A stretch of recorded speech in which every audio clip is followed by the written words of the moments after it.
Hello there. Tonight we're going to take a quiet, meandering walk through the musty, mud-caked, utterly bewildering world of medieval fashion.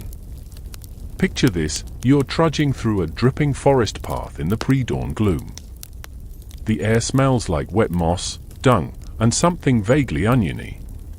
Your feet squelch in your turnip-field boots, the kind with no left or right. Wrapped around you is a heavy woolen tunic that's been rained on for 3 days straight. It weighs as much as a stubborn sheep and smells a little worse. That, dear listener, is the height of your look. Not because you're lazy, but because it's all you have. Now, before we go any further, let's be honest, you probably wouldn't survive this century. Between the lice, frostbite, and church-mandated modesty, fashion in the Middle Ages wasn't a matter of taste. It was a matter of survival. So, before you get comfortable, take a moment to like the video and subscribe, but only if you genuinely enjoy what I do here. Let me know in the comments where you're listening from and what time it is there. Maybe you're settling into bed or hiding from your neighbor's lute recital. Either way. Now, dim the lights, maybe turn on a fan for that soft background hum, and let's ease into tonight's journey together. You're waking up on a straw mattress in a thatched roof cottage. A cat has decided your legs are the warmest spot in the house. Good. You'll need that warmth. Because when you rise, your only defense against the biting cold is the same coarse woolen tunic you've worn every day since last Michaelmas. You stretch, shiver, and pull it on. It itches immediately. You'll try not to scratch, but you'll fail. You always do. This is fashion, circa the 9th century. Not a gleaming court, not a hall of mirrors, but a life where the thread count doesn't matter as much as whether the thread still holds. Your tunic was spun from sheep's wool, not the soft cloud on your skin kind you see in catalogues, but the stiff, scratchy kind that could exfoliate a rhinoceros. It's naturally the color of dirty oatmeal, because dyeing it would have cost 2 chickens and your neighbor's eternal envy. The good news is, it's warm. The bad news? It smells like it came directly off the sheep, because, well, it did. You step outside. The fog is thick, the air is damp, and somewhere in the woods a rooster sounds like it's lost the will to crow. As you walk to the fields, the wet hem of your tunic drags in the mud. You try not to think about the layers of earth caked into the stitching. You will not win this fight. Mud always wins. But here's the twist: this simple outfit is not just practical, it's also political. In medieval Europe, fashion wasn't merely about covering your body, it was a way to say who you were, what you could afford, and how likely you were to get trampled at a feast. Your homespun wool, undyed and unshaped, told the world you were a worker, a survivor, a background character in the Lord's story. Historians still argue whether the sheer simplicity of early medieval fashion was due more to resource scarcity or to deep-rooted cultural norms passed down from the fall of Rome. Some point to the collapse of textile complexity after the empire fell, others argue that even if resources had been available, the mindset wasn't geared toward showiness. Either way, you weren't about to find anyone in your village wearing silk slippers or jewel-toned cloaks. Those were for people who basked more than once a season. Now and then, you might spot a local reeve or priest wearing a robe with a bit more length, a slightly finer weave. This was less about personal flair and more about hierarchy. The priest needed to look more heavenly than the rest of you, even if his cloak had the same number of fleas. And let's not forget the fringe bits of early medieval wear. In some isolated villages, folks used nettles to make cloth. Yes, nettles. The same plant that stings you if you so much as glance at it funny. People would harvest and treat the fibers to make something vaguely fabric-like. It was a pain to produce, but it did the job. Fashion tip: if your shirt makes you itch before you put it on, you might be living in the Dark Ages. There's also the curious case of layering. You, good peasant, may not have much, but you've got your priorities. Under your tunic is a shirt, also wool, and over it, if you're lucky, a cloak. The cloak is fastened with a brooch made of bone or bent iron. It doubles as a napkin, rain cover, baby sling, and, in rare cases, shroud. Shoes? Ah, yes. Your footwear is made of stiff leather and tied with strips of more leather. You might stuff them with straw in the winter. There's no left or right shoe. They're both wrong. And they squeak. Loudly. Mice have nested in them more than once. Despite the bleakness, there is a tiny glimmer of style here. Maybe your mother stitched a faint cross into your neckline. Maybe the thread was dyed with crushed berries, now faded to a dull bruise color, but still visible in good light. That little detail? That's fashion. That's love. That's one quiet act of self-expression in a world that doesn't allow many. Even in your dusty little hamlet, trends exist. People copy what the steward wears. They comment, quietly, if someone's tunic is unusually short or weirdly tight. Everyone notices everything. And if someone shows up wearing a hem that dares to brush the ankle, it'll be the talk of the village for a week. Later, as you warm your hands near the hearth, you overhear two old men arguing whether the new Reeves cloak is made from imported wool. Imported from 2 towns over.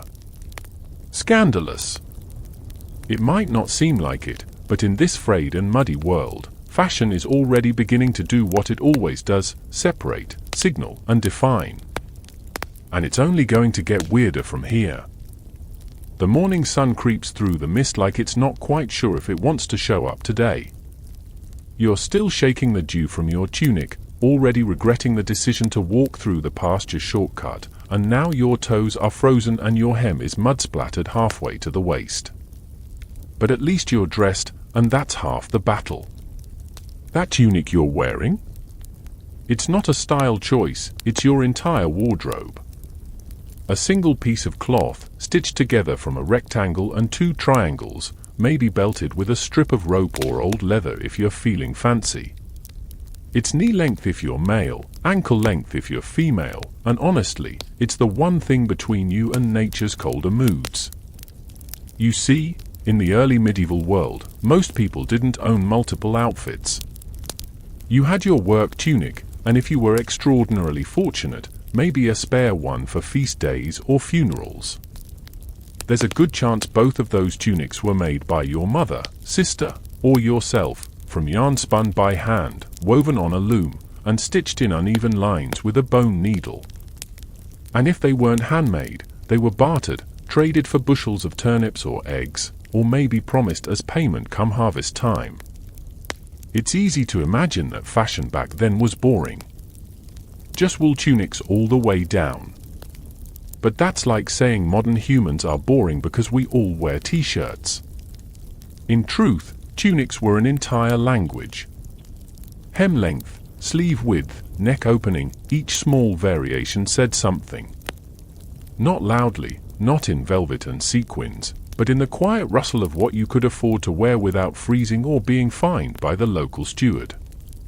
Let's talk about shape. The earliest medieval tunics weren't tailored to the body. Why would they be? The goal was heat, movement, and longevity. If it could withstand chopping firewood, chasing pigs, and catching rainwater for washing, it was good enough. But over time, small tweaks crept in. A side slit here, a narrower sleeve there, perhaps a shorter hem to show off your particularly clean leggings. You weren't just wearing cloth anymore, you were sculpting a silhouette. Okay, more like a potato-shaped silhouette, but still. Historians still argue whether tailoring evolved from utility or vanity. Some say fitted garments emerged purely for practical reasons: easier to ride horses, less chance of catching your sleeve in the plough. Others argue people just wanted to look better. Because even in a world where most people shared beds with chickens, someone was always trying to look slightly more interesting than their neighbor. Underneath your tunic, you might be wearing a shirt or smock, usually linen if you could afford it. Linen was lighter and more breathable, making it perfect as a base layer. But it also tore easily and was hard to produce, which meant it was more of a treat than a staple. And if you were really cold, you'd pile a second tunic over the first, transforming your entire wardrobe into a woolly sandwich. Trendy? No. Toasty? Hopefully. Belts were surprisingly common and surprisingly stylish. Men wore leather girdles with small pouches attached, not unlike a medieval fanny pack. Except, less neon. These belts weren't just practical, they were the only chance to show off something sleek or decorated. A carved buckle here, a stamped design there. A little flare wrapped around your waist, like saying, "Sure, I'm covered in pig poop, but did you see my buckle?" Then there's the cloak.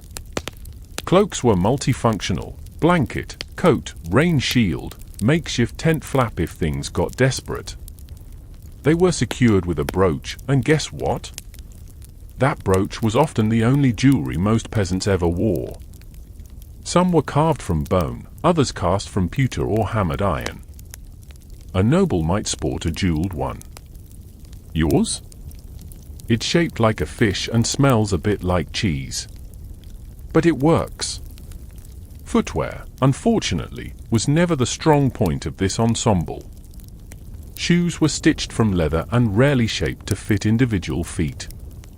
Your boots probably don't even have soles thick enough to stop a thorn, so most people stuffed them with straw, moss, or whatever wasn't crawling with bugs.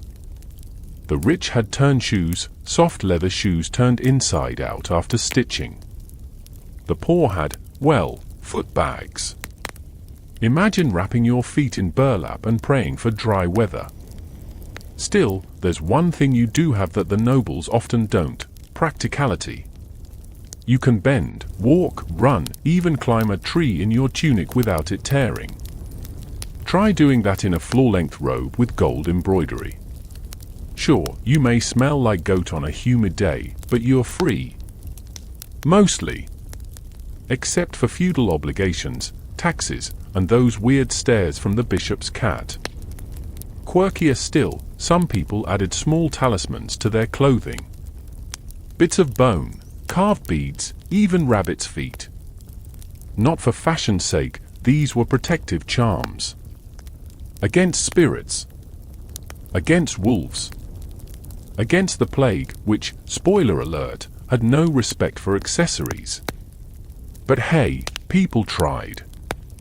One fringe account describes a family who sewed garlic cloves into the hem of their garments. As a repellent. For demons. Or, perhaps more likely, each other. And while we're tiptoeing around strange materials, did you know some tunics were patched with parchment? That's right. Dried animal skin scraped thin enough to write on. Sometimes, if a tunic was beyond saving, someone would stitch in parchment panels to reinforce it. Imagine wearing your shopping list as your shirt. Fashion, such as it was, served a single master: survival. But survival breeds ingenuity, and ingenuity gives rise to variety. No two tunics were exactly the same. Whether patched at the elbows or stained at the hem, each one carried the fingerprint of a life lived hard. Your clothes weren't fast fashion, they were slow survival. So, as you kneel in the field to dig up onions with your bare hands and your tunic rides up just enough to remind you how cold the ground is, you understand why people didn't dress for drama. They dressed for dawn. For toil. For just enough dignity to keep from freezing in public. That's why a single tunic could be your shield, your blanket, your uniform, your identity. It wasn't glamorous. It wasn't meant to be. It was just enough. And somehow, that was everything. You've spent the morning wading through half-frozen mud, a tunic clinging damply to your thighs, and now you're finally resting by the village well. A rooster glares at you with what might be judgment in its beady little eyes, but you ignore it, You're thinking about what you're wearing. Not because it's trendy, it's not, but because everyone else in the village is also wearing the exact same thing, just slightly different. And yet, somehow, everyone knows your status. That's the quiet genius of medieval fashion. It wasn't just about staying warm or keeping dry. It was a social script sewn into every seam. Clothes weren't only about function, they were your resume, your identity badge, and occasionally your downfall, all wrapped into one itchy woolen bundle. You can't read, but you can read a man's hemline. You can tell if his belt was bought or bartered. You know who has access to dyed fabrics just by glancing at a sleeve. In a world where spoken language was limited and written language rarer still, fashion became a silent, but piercingly clear, form of communication. You, dear peasant, are wearing undyed wool. It's scratchy, dull, and smells faintly of lanolin and smoke. That alone tells people you're from the bottom 2/3 of society. No shame in that, it just means your tunic hasn't seen a pot of madder root or a splash of woad blue in its life. Your cloak? It's patched with another family's cast-offs, a bit mismatched at the shoulder. Your shoes are held together with more hope than leather. And yet you wear them like armor, because they are. When you pass the reeve, local administrator of tax and terror, you see his tunic is longer than yours. A clear sign of his elevated role. His cloak has been dyed a soft brown, subtle but distinct. You'll never afford that dye. It's made from walnut husks or oak gall, and your family barely has enough firewood, let alone extra nuts to boil for fashion. Now, a merchant passes through town. His tunic brushes his calves, scandalously long. It's dark green, stitched tightly, and topped with a hood that actually fits his head. There's even a hint of embroidery near the collar. He might as well be shouting, "I have disposable income." You nod, then pretend not to stare at his shoes, which gleam like they've never met a puddle. Historians still argue whether this rigid fashion code emerged organically or was deliberately imposed by ruling classes to reinforce order.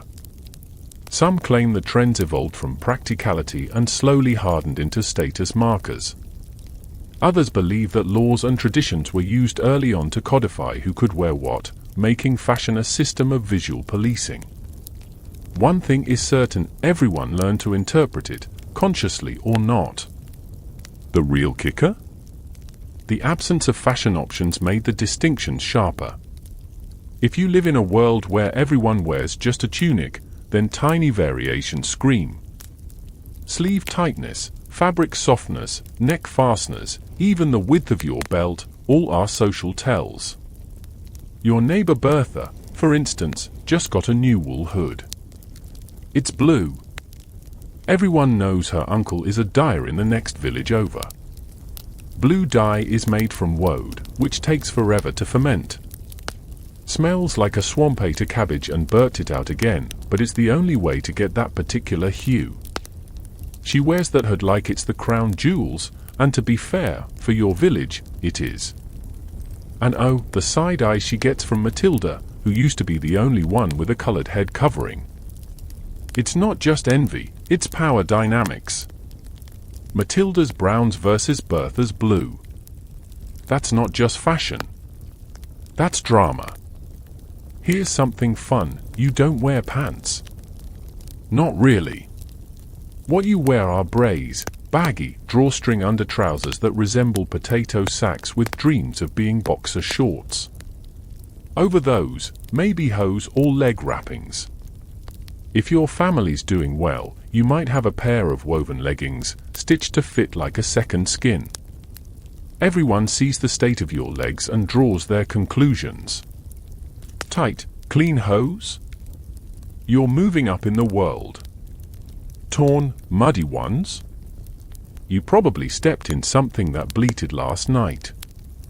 Your hat, if you have one, is probably just a coif, essentially a cloth bonnet tied under your chin like a baby's bonnet or a knight's helmet liner.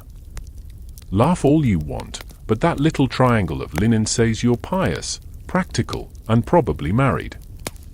A woman without a head covering? That's a statement, intentional or not. Heads, like ankles, are loaded territory. The church, meanwhile, enforces modesty not just through sermons, but through fashion expectations. You cover your head, you cover your shape, and you cover your skin. No low necklines, no flashy trim, no tempting silhouettes. As if wool ever tempted anyone, unless it was a particularly fashion-forward sheep. You learn early on, wear the wrong thing, and people notice. Not in the cute outfit way, but in the you'll be hearing about this in confession way. Even clothing that's slightly too tight, too long, too bright can be read as arrogance, disrespect, or worse, rebellion. There's one man in town, Old Tom, who dares to wear a crimson sash on feast days. No one knows where he got it, and everyone assumes it's stolen. He insists it was a gift from a dying knight. More likely, it was found at the edge of a battlefield and cut from someone who wouldn't miss it. Still, he wears it. And when he does, people bow just a little lower. Is it respect? Fear? A bit of both. Even the dirt on your tunic says something. A smear from animal fat, you're a butcher. Ash stains, you're the baker. Grass-stained knees, well, best not to ask. Fashion isn't just worn, it's lived in, layered with meaning. Not symbols sewn in gold, but signals made from grease and wear. And then there are feast days, when everyone tries just a little harder. Cloaks are brushed. Tunics are mended. Children are loaned their older siblings cleaner clothes. You even borrow your cousin's belt, it's an inch longer, and you wear it tight, pretending your waist is smaller than it is. Bertha wears her blue hood backward, just to show the stitching. Matilda pretends not to notice. The Reeves wife appears in a veil no one's seen before. It's probably her sister's, but we all pretend we don't know. One feast. One day. One brief, glorious chance to rise, if not in station, then at least in perception. So yes, your clothes are plain. But they're not empty. They're a map, a message, a reputation worn on your skin. You think you're dressed in wool and mud, but really, you're dressed in meaning. So there you are, scraping mud off your boots with a flat stone, again, when the Lord's procession rides by. The hooves of well-fed horses beat a rhythm against the dirt road, and the air suddenly smells like lavender oil, polished leather, and the faint metallic tang of coin. You glance up. And there he is, the local noble, your feudal overlord, perched on horseback like a tapestry came to life. His tunic is long. Not just long, ridiculously long. It sweeps over the sides of his saddle like a ceremonial rug, its hem flirting with the muck you just spent 20 minutes removing from your shoes. The sleeves are so wide and bell-shaped they could host a pair of birds nesting in there, and if you squint, you can see the glimmer of embroidery, tiny golden knots, stitched by hands that have never once turned soil. You blink, once, twice. You're not angry. You're fascinated. Because his outfit is saying something loud and clear, even if his mouth stays shut, I can afford to wear something wildly impractical. See, length matters. In your world, the longer the tunic, the higher the status. You wear yours to the knees so you don't trip when herding goats or chasing chickens. But nobles? Nobles wear theirs to the ankles, or even longer, because walking like a normal person isn't their concern. That length? It's a flex. It says, I have people to hold up my hem if it rains. Historians still debate whether this specific trend began as a purely aristocratic statement or was borrowed from older Roman and Byzantine court styles. Some argue it filtered into Northern Europe as trade and crusades opened cultural gates. Others claim it simply evolved as a visual shorthand for status, longer equals wealthier equals more important. Either way, the logic was simple: why keep your clothes tidy if you could afford for someone else to do it for you? And it wasn't just length. It was fabric. Your tunic might be sturdy wool, coarse as a tree bark loofah. His is worsted wool, tightly spun, smoother, dyed a deep forest green. Not too bright, but rich. It says elegance, not flamboyance.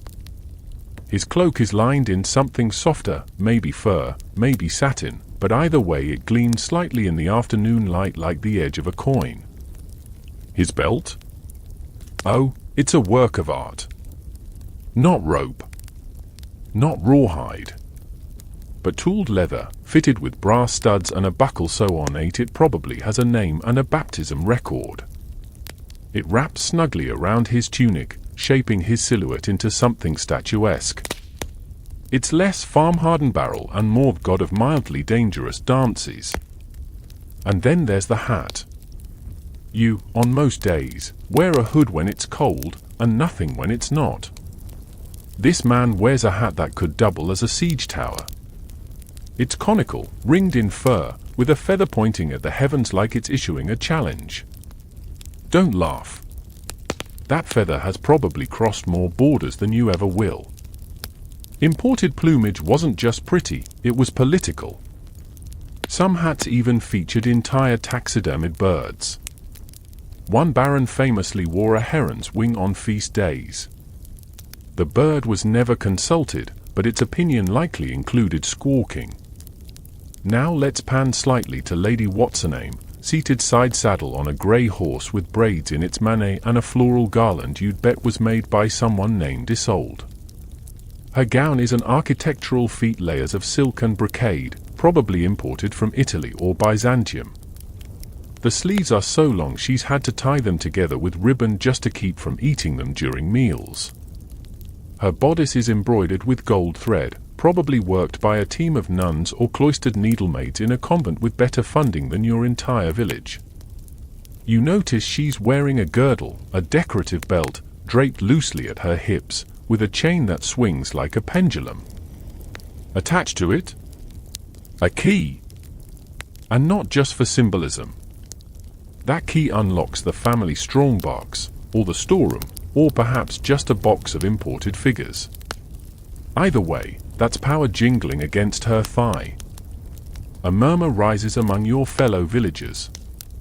They're not commenting loudly, of course, they value their lives, but there's a buzz. Who has the longest hem? Who has the brightest trim? Did you see the knight with the fur-lined surcoat? It was Badger, someone whispers. No, Stoat. Someone else insists it's Wolf. A heated debate breaks out over pelts, because when you only have turnips to your name, fur becomes fascinating. The long tunics aren't just about wealth. They're also about restriction. A noble couldn't bend over without looking ridiculous. Couldn't sprint. Couldn't really do much except glide, and that was the point. Movement was a class marker. You had chores. They had leisure. Their garments didn't need to survive pig wrestling or hay lofts. Yours did. You remember last winter's feast, when Sir Talais, the Baron's nephew, tried to dance in his floor-length robe. He looked like a duck trapped in a curtain. Everyone clapped politely. The next day, a shepherd boy tied 2 blankets together and mimicked the dance in the field. You're still laughing about that. Here's another fun detail: the longer your sleeves, the more pretentious your dinner habits. Nobles would often have their servants tie up their sleeves before eating, because, heaven forbid, gravy touch brocade. In fact, fashion required assistance. A noble couldn't get dressed alone. Layers of fabric, buttons, clasps, and cords demanded help. Dressing was not a chore, it was a ceremony. But there's one moment, one glorious little anomaly, when you and the noble are equals. Rain. When it pours, their velvet trains and fur-lined hems become soggy nightmares. You, however, hike up your tunic, tie it with a cord, and dash through the puddles like a frog with ambition. That 3-minute sprint across the green is the closest you'll come to classlessness. Enjoy it! As the procession moves on, their rich fabrics trailing behind like the tails of comets, you look down at your tunic again. It's short. It's plain. But you can kneel in it, run in it, and nap in it without worrying about gold thread getting tangled. You are not elegant, but you are practical. And in a world where mud doesn't care who you are, practicality wins a lot more battles than it loses. You're back at the spinning shed, more of a glorified lean-to, really, watching a vat of reddish-brown gloop bubble suspiciously over a fire. Someone tells you it's dye. You try not to breathe too deeply, because the smell is somewhere between forest floor and horse sweat boiled with regret. This is your first lesson in medieval color theory, and it begins with a rule you didn't write: you are not supposed to wear anything bright. Unless, of course, you're important. That's the thing about color in the Middle Ages. It wasn't just about making cloth pretty, it was a power play. Your tunic is a beige that might have once aspired to grey. But the noble's cloak from yesterday? Deep crimson. And that wasn't by chance. That color came from crushed insects. Thousands of them. Imagine squishing enough beetles to dye a bedsheet. Now imagine paying someone else to do it. You see, the richer and brighter your color, the higher your place in the world. Color was coded. It was social DNA. Madder root gave you reds, well, more like rust, really. Woad? That gave you blue, but only after it fermented in a mixture that included stale urine. Yes. You heard that right. That gorgeous blue tunic the steward's son wears? Smells like it had a full-time job offending noses. You don't say anything, of course. He carries a knife and once got into a fight with a goose. Historians still argue whether the rise of these vibrant colors was a homegrown fashion development or inspired by Eastern textiles trickling in through trade routes. The Crusades certainly played their part. Knights went east and came back with an eye for vibrant silks and embroidery so intricate you'd go blind trying to copy it.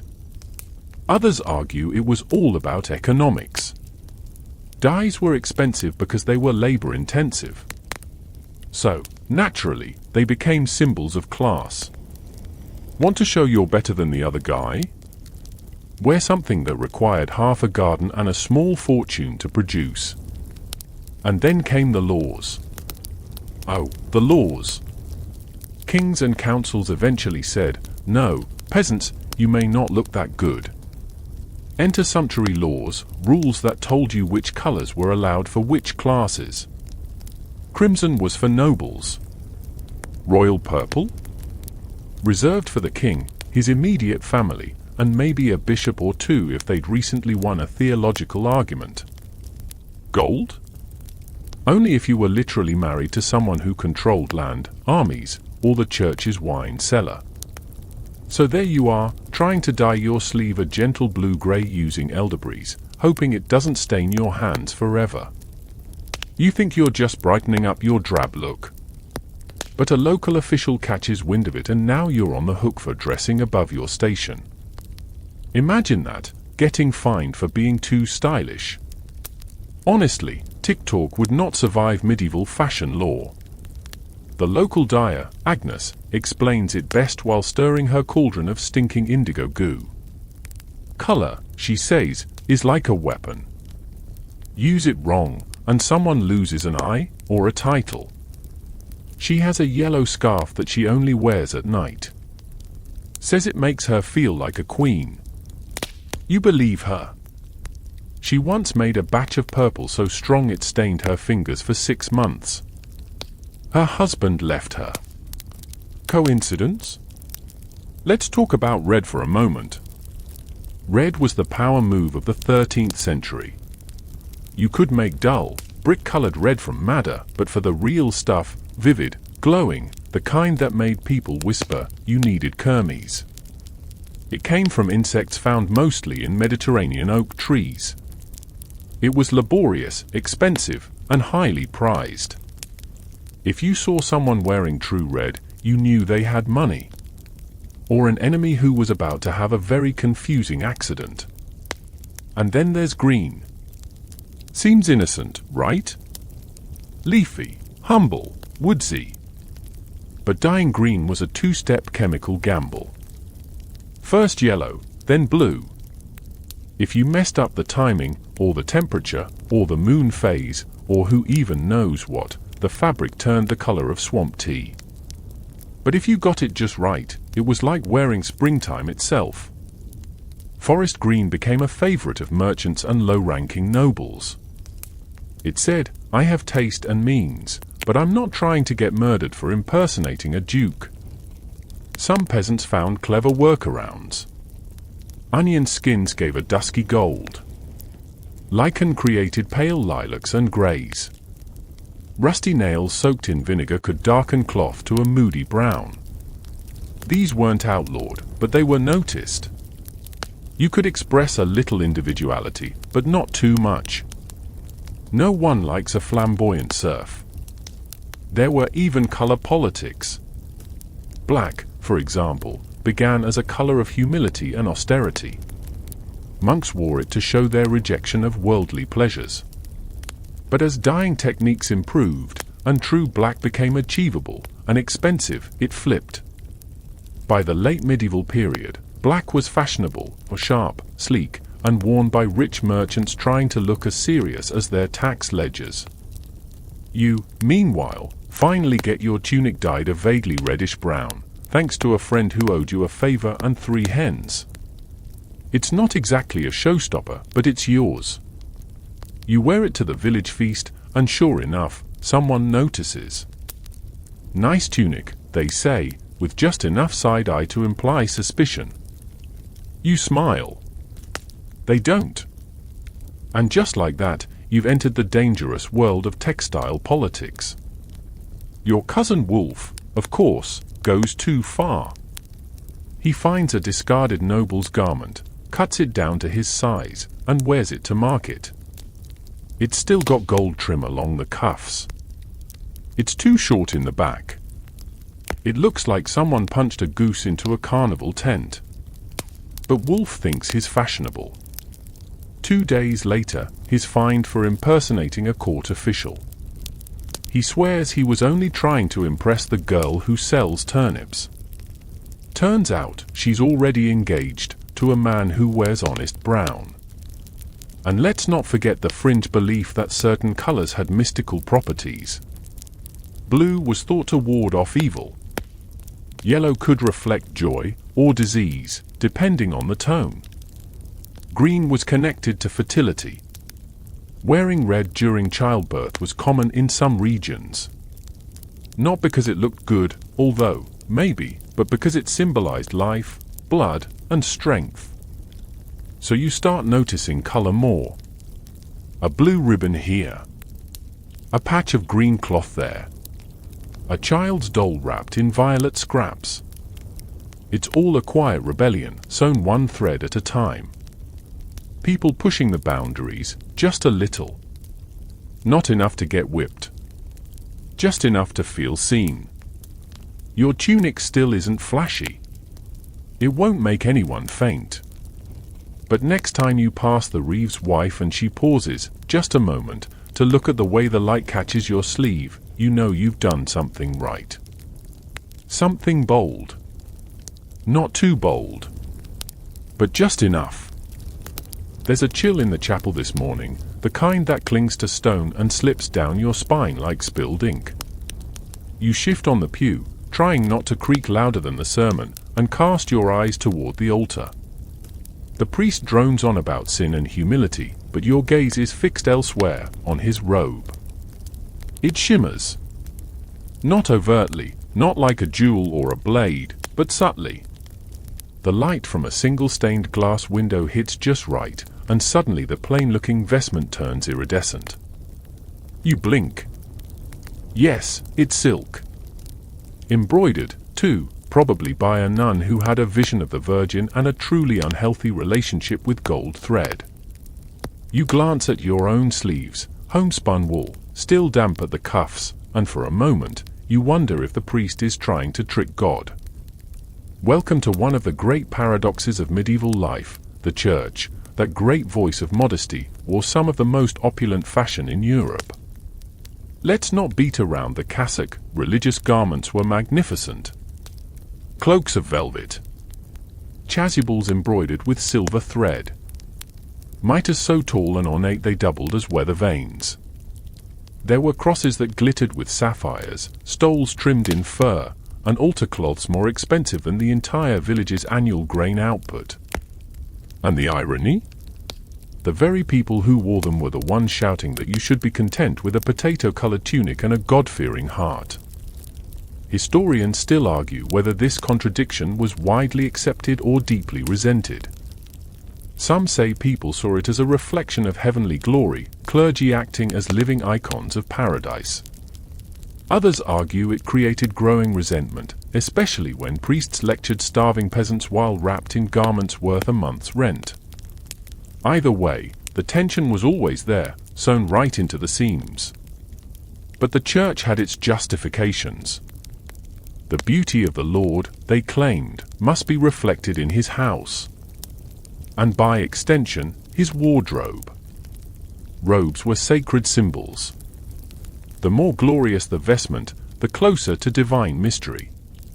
Besides, most of that silk and embroidery wasn't paid for by the clergy, it was donated. Gilt-woven gifts from nobles who thought a few yards of shiny fabric might smooth things over at the pearly gates. That robe you were staring at? It's called a chasuble, and it's based on the Roman penula, a kind of cape that slowly evolved into the medieval priest's outermost layer. The fancier the chasuble, the more important the ceremony. Some were so stiff with embellishment that priests had to walk like armadillos on stilts. You try bowing deeply in one and not toppling into the candles. And then there's the alb, the long, white linen underrobe, often secured with a cincture, belt, and the stole, which hangs around the neck and drapes like the tail of a very well-behaved scarf. Each color represented a liturgical season: purple for penitence, white for purity, green for growth, red for martyrdom. And they had to change them out. Imagine owning a separate outfit for joy, sorrow, blood, and miscellaneous. Meanwhile, monks and friars, oh, bless them, dressed more plainly, but not without a bit of flair. A Franciscan friar might wear a simple brown habit tied with a rope, yes, but the cut and drape still signaled identity. The Dominicans had black cloaks over white tunics. The Benedictines favored darker, more somber garb. But even among them, status crept in. Abbots often wore finer versions. Simpler, yes, but also suspiciously well cut. And don't get us started on bishops. These were men of God, true, but also men of substantial wardrobe budgets. Their mitres could be rimmed with gems. Their gloves might be embroidered. Even their shoes, yes, they had special bishop shoes, might sport red leather or silk linings. One bishop was known to have his coat of arms stitched in gold on the back of his liturgical vestments. Because nothing says humility like personal branding. You begin to realize something: in the medieval world, holiness and hierarchy were deeply intertwined. The finer the clothing, the higher the soul, or at least the more important the sermon. But there's a strange sort of awe attached to it. When the priest raises his arms during Mass, and his sleeves shimmer like fish scales in candlelight, the entire room feels different.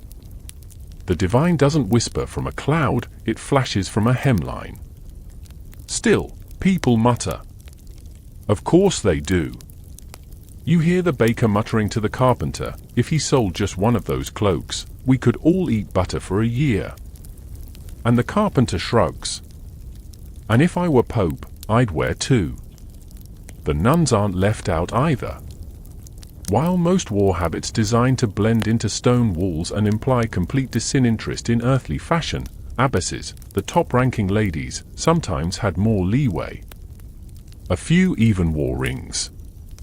Not for marriage, but as symbols of their Bride of Christ status. Some of those rings were stunning. And let's be honest, when a nun's ring is flashier than a merchant's dowry, people notice. You recall a story, half remembered, told around a fire, of a priest who insisted on gold-threaded vestments during a time of famine. He preached about sacrifice while wearing enough fabric to feed a family. Someone finally snapped and poured ale into his chalice before Mass. It didn't fix anything, but it made the congregation smile for once. And yet, the grandeur did serve a purpose. It impressed. It frightened. It overwhelmed. The sensory overload, the scent of incense, the gleam of vestments, the sound of choirs, was meant to simulate heaven. To convince you, in that dark, plague-haunted world, that something beyond was real. So next time you sit in a chapel pew, rubbing your hands together for warmth while the priest glides past like a holy swan in imported silk, you'll know, it's not hypocrisy. Well, not just hypocrisy. It's theater. It's propaganda. It's sacred fashion. And even though your tunic is still the color of wet bread, you can't help but watch the way the candlelight dances across that gold thread. And for just a second, it's beautiful. The chapel doors creak shut behind you, and for a moment, all is quiet except for the wind pressing its cold fingers against your ears. You tug your cloak tighter, grateful for the coarse wool, even if it's been mended so many times it looks like a patchwork of past mistakes. You take a shortcut through the orchard, boots squelching in the half-frozen earth, your breath ghosting in the air, and then you see it. A flash of silk. No, not silk. Something pretending to be. A shimmer under a cloak. Just for a second. Enough to suggest that beneath that rough outer layer, someone is hiding something luxurious. It's a common trick, one of the church's favorites, in fact. But nobles do it too. Cloaks of plain brown hiding doublets embroidered with silver thread. Veils woven from linen, carefully draped to conceal the edge of lace. It's called modesty, officially. But unofficially? It's more like strategic showing off. This, dear listener, is the unspoken rule of the medieval upper classes: you must look humble, but not too humble. The right kind of modesty hints at wealth. The wrong kind makes you invisible. And you, of course, see right through it. Take Lady Sibylla, for instance. She strolls through town in a simple grey overdress. Respectable. Holy. Appropriately dull. But if the wind blows just right, it lifts the edge to reveal an underdress of vibrant green, dyed silk, you're sure of it. She walks slowly, the way someone does when they want to be noticed, not trying to be noticed. The trick lies in layering. A plain overtunic might hide a lavish kirtle.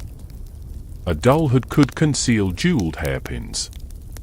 A veil might trail just long enough to suggest there's something special tucked beneath it. You can't see it, of course not, but you can feel that it's there. And that's the point. Historians still argue whether this peekaboo approach to fashion was born from religious pressure or social performance. Was it modesty forced by fear of sin? Or a clever method of status signaling in a world where excess could get you fined, or worse, excommunicated? The answer's likely both. In a time when displaying too much opulence might label you vain or heretical, the suggestion of wealth became an art form. Even noblemen played the game. A lord might wear a dull cloak on the outside, but underneath, brocade, silk linings, gold thread, and boots stitched with decorative seams no peasant would bother with, not because they helped him walk, but because they helped him be seen as someone who didn't need to walk much at all. This kind of fashion wasn't about comfort. It was about control. If you could afford to wear expensive garments just for yourself, hidden beneath layers of drab, then you were saying something loud and clear: I have wealth I don't even need to show you. It's the medieval version of wearing designer underwear under your gardening pants. And it wasn't just about class, it was about piety. You had to look humble, or at least be able to fake humility well enough to convince the priest, the parish, and the gossiping widow 3 doors down. But here's the twist: actual poor people didn't need to look humble. They just were. So the church's sermons about modest dress? They weren't aimed at you. They were aimed at the wealthy, telling them to act poor, but in a way that still made it obvious they weren't. That's why there was such an obsession with concealed luxury. Velvet linings. Embroidered sleeves hidden under coarser ones. Rings turned inward so the gem pressed against the finger. Because if you showed off too boldly, you'd be accused of vanity. But if no one noticed you at all, well, what would be the point? Of course, some folks took the hiding too far. There's an old tale of a merchant's wife who lined her cloak with gold-spun thread, wore silk stockings under her woolen gown, and slipped pearls into her undercap. When a bishop came through town and she knelt to kiss his ring, her skirt hiked up just enough to reveal a flash of shimmer. He frowned. She blushed. But did she stop? No. Next week she added silver-threaded gloves. For warmth, she said. And the clergy noticed. Oh yes. There were entire church councils devoted to policing luxury. Can you imagine? Dozens of grown men gathering to debate how many inches of embroidery a widow could wear to mass. One decree even banned certain fabrics from being worn inside the nave, unless the wearer was royalty or clergy. Silk was especially frowned upon. Too sensual, they claimed. As if silk could lead a soul astray. Then again, maybe it could. So here's what happens. The wealthy keep hiding their riches. Layering them. Concealing them under pleats and panels. And in doing so, they turn their bodies into secret treasure maps, ones you can only read if you know the signs. The way a hemline moves. The glint of something that shouldn't shine under a simple cloak. The way someone stands still just long enough to be noticed. You walk past the baker's daughter and see the edge of lace at her wrist. That's new. She married up, didn't she? You nod. She nods back, slow. Not a greeting. An acknowledgement. You spot the new priest, young, red-faced, with boots just too well polished for someone living in spiritual poverty. You say nothing. Everyone knows. They just pretend not to. Even your neighbor's child, little Elric, has caught on. He wears a hand-me-down smock, patched, frayed, but his mother's sewn a red thread into the collar. Just one. But it catches the light when he turns his head. A tiny rebellion. A whisper of something better. You begin to realize that in your world, fashion isn't always seen. Sometimes, it's sensed. It's in the swish of a sleeve, the weight of a brooch, the tilt of a cap. It's a quiet defiance. A coded message. A wink sewn into wool. So tonight, when you hang your cloak by the fire, you reach under your tunic and smooth the linen undershirt you've been hiding for weeks. It's not dyed. It's not embroidered. But it's finer than what anyone expects you to own. And for now, that's enough. You don't need to show it off.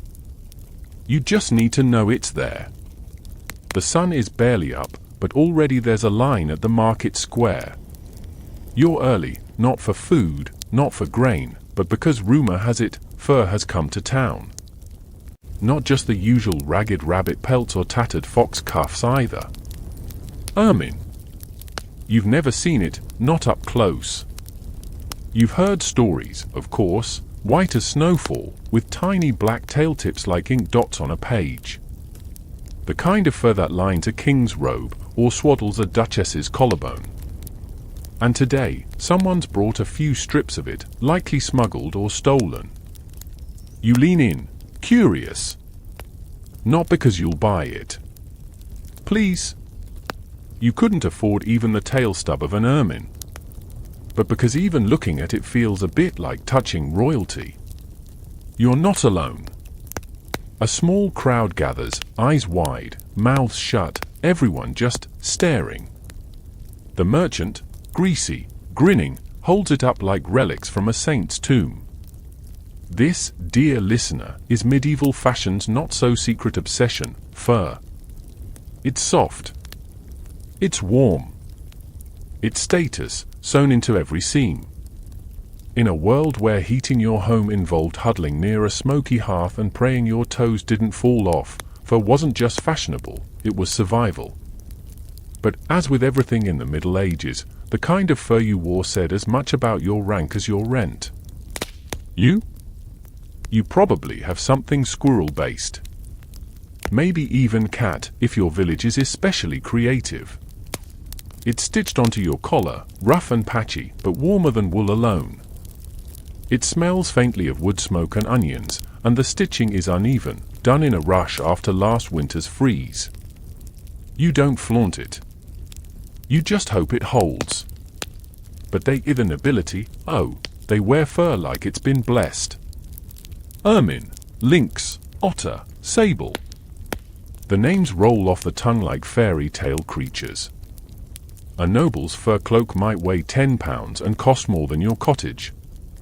Sometimes it's worn outside, but more often, it's lining. That's right, hidden on the inside, next to the skin. Because real power doesn't have to brag. It just wraps itself in luxury and lets the rest of the world shiver. Historians still argue whether fur gained its high status simply due to scarcity, or if it was the result of cultural borrowing from Eastern empires, where animal pelts were long associated with divine kingship. Either way, by the 13th century, fur wasn't just a fashion statement, it was practically law. Literally. Sumptuary laws often dictated what kinds of fur could be worn by whom. Ermine? Only for royalty or extremely high-ranking nobles. Fox and beaver? Acceptable for lesser gentry and wealthy merchants. Rabbit or goat?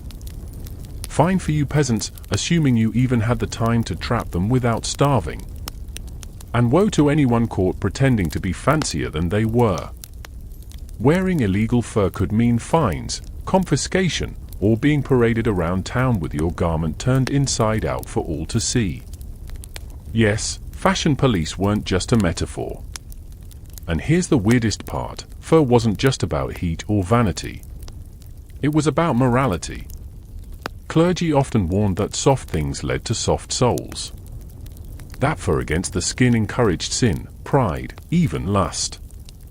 And yet, bishops wore fur-trimmed robes like they were heading to a fashion show. Because again, as always, you are supposed to be humble. They are doing God's work. In luxury. For reasons. Now, let's talk layering. Fur didn't always sit on the outside. Nobles might wear a surcoat trimmed in wolf, but it was the inner linings that really counted. A fur-lined kirtle? Divine. A fur-edged hood? Trendy and practical. For mittens? Reserved for people who'd never actually had to chop their own firewood.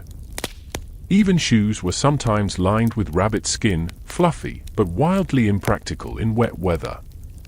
You ever tried drying rabbit skin boots by the fire? Spoiler, they do not smell like pine cones. And then there were fancy furs. Ermine was the king of them, yes, but vair was its cousin. Vair was made from squirrel bellies. Grey-blue backs, white undersides, cut and stitched together in alternating patterns. It was striking. It was expensive. And it became the go-to for coronation robes and ceremonial cloaks. If you've ever seen a medieval monarch draped in white with black specks, you've seen ermine. If the cloak is pale with scalloped edges, like waves or feathers, that's Ver. You once heard someone say she married up. He gave her fox trim on their wedding cloak. That's love, medieval style. A fur-lined cloak meant security. Status. Warm hands in a cold world. The modern equivalent would be someone giving you a self-heating house and a lifetime supply of cocoa. With marshmallows. But fur had its quirks. It wasn't just about animal type, it was about how it was treated. Tanned improperly, it rotted. Dried badly, it shed. Stored carelessly, it attracted bugs. Moths were the natural enemy of every medieval closet. You protected your furs with lavender, cedarwood, or, if you were desperate, clumps of dried rosemary tied in linen pouches. Some people even slept with their furs to keep them from warping. Snuggle it or lose it, as the old tailor said. And yes, fur meant blood. Not in the modern ethical debate sense, but literally. In small villages, furriers were also butchers. Skins were scraped clean in backyards. Blood mixed with lye and piss and brain matter, all part of the tanning process. Glamorous? No. Effective? Sadly, yes. You remember the village tanner, big and silent, and stained black from oak gall and bark. He wore a badger fur hat that made him look perpetually surprised. No one made fun of it. He had access to knives. And also, a lot of dead things. You glance down at your cloak now. It's mostly wool, but the collar's lined with rabbit, scraps from last year's hunt. You stitched them on yourself, fingers numb, thread thick as shoelaces. You know it's not real fashion. But when the wind bites, you pull it tighter, and it feels like a small rebellion. Like something beautiful, even if no one else sees it. Tonight, in the tavern, a bard sings of a queen who rode through the snow wrapped in silver fox. Everyone sighs. You sip your ale and tug your cloak a little closer. Not silver, but warm. Warm is enough.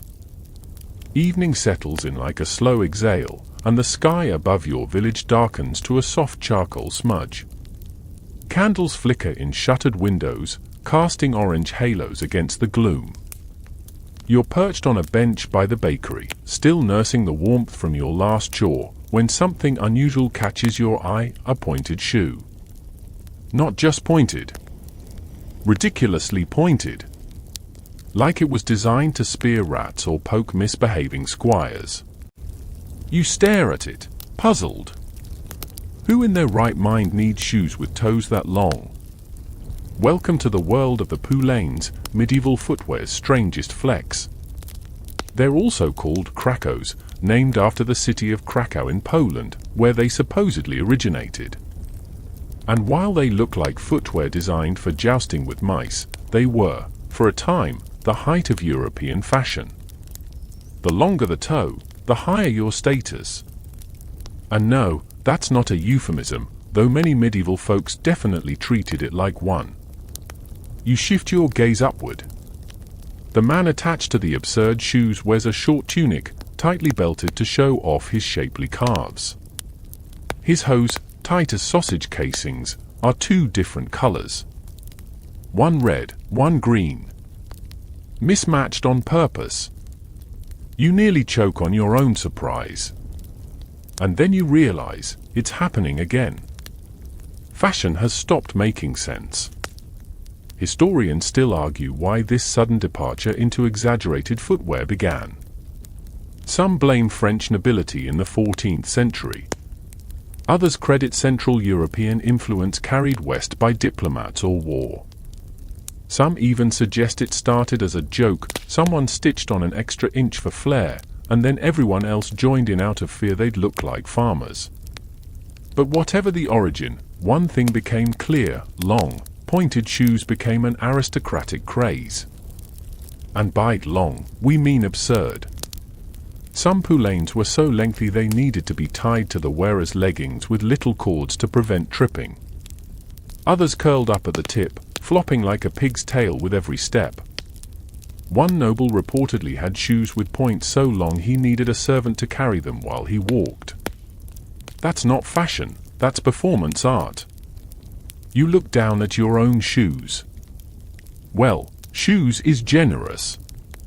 Their leather wrappings, stitched across the top with hobnails for grip and patched at the toes with scraps from last year's jerkin. Functional. Flat. Silent. You can walk through mud without falling over or being laughed at by livestock. Your shoes make sense. But fashion doesn't care about sense. It cares about symbol. And the message Poulain sent was clear: I am rich enough to wear shoes that make walking difficult. The church, of course, hated them.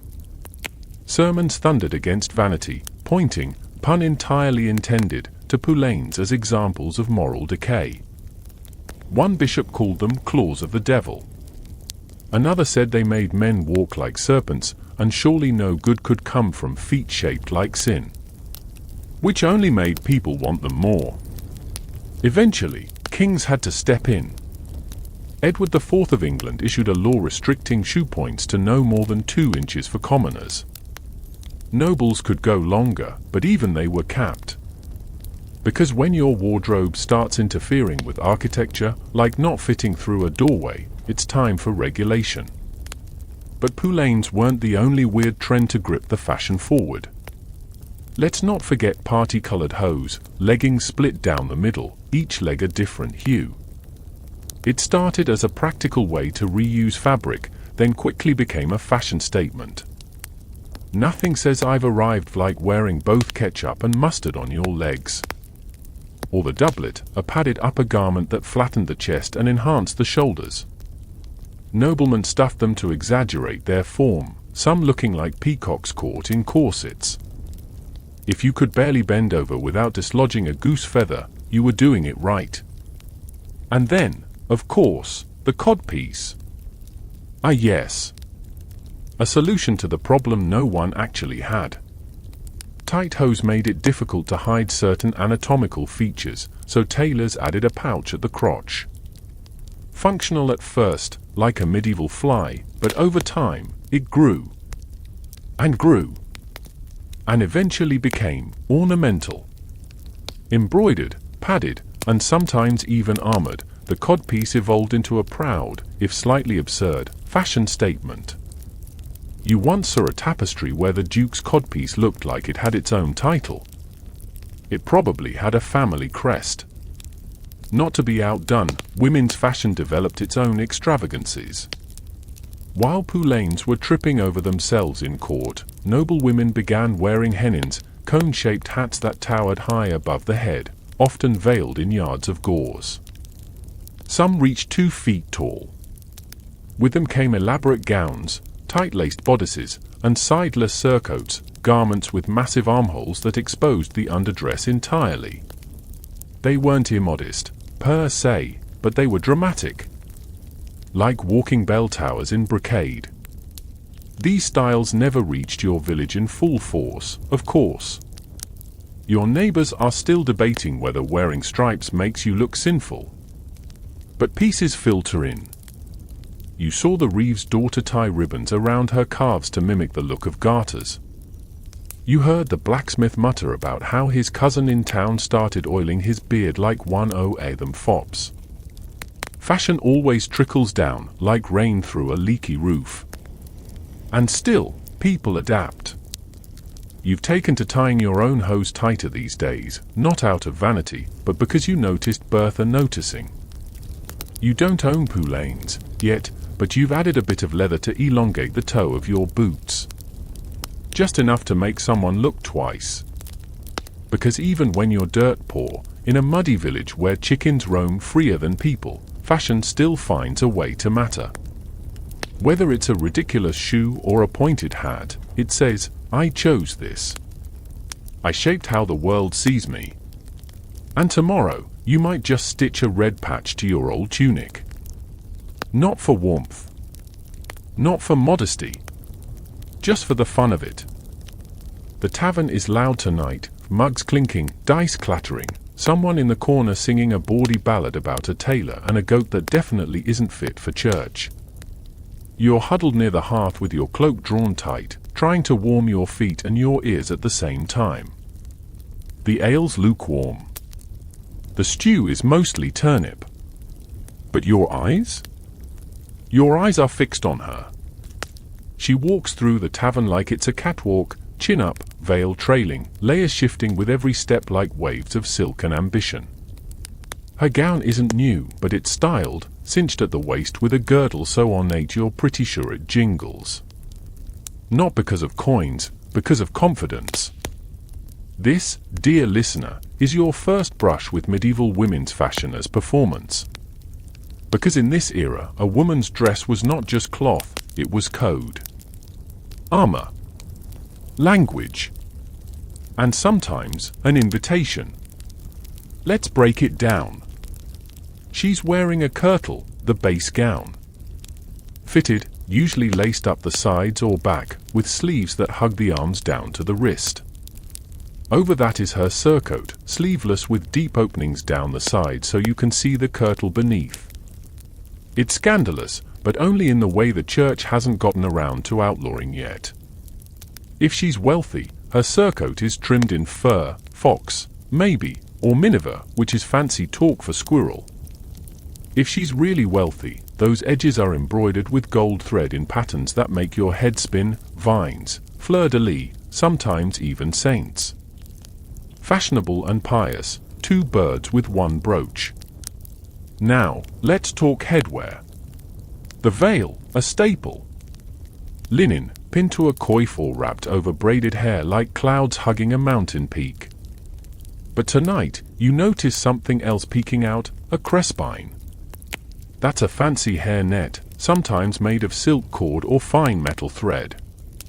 It cradles her hair like a spiderweb dipped in pearls.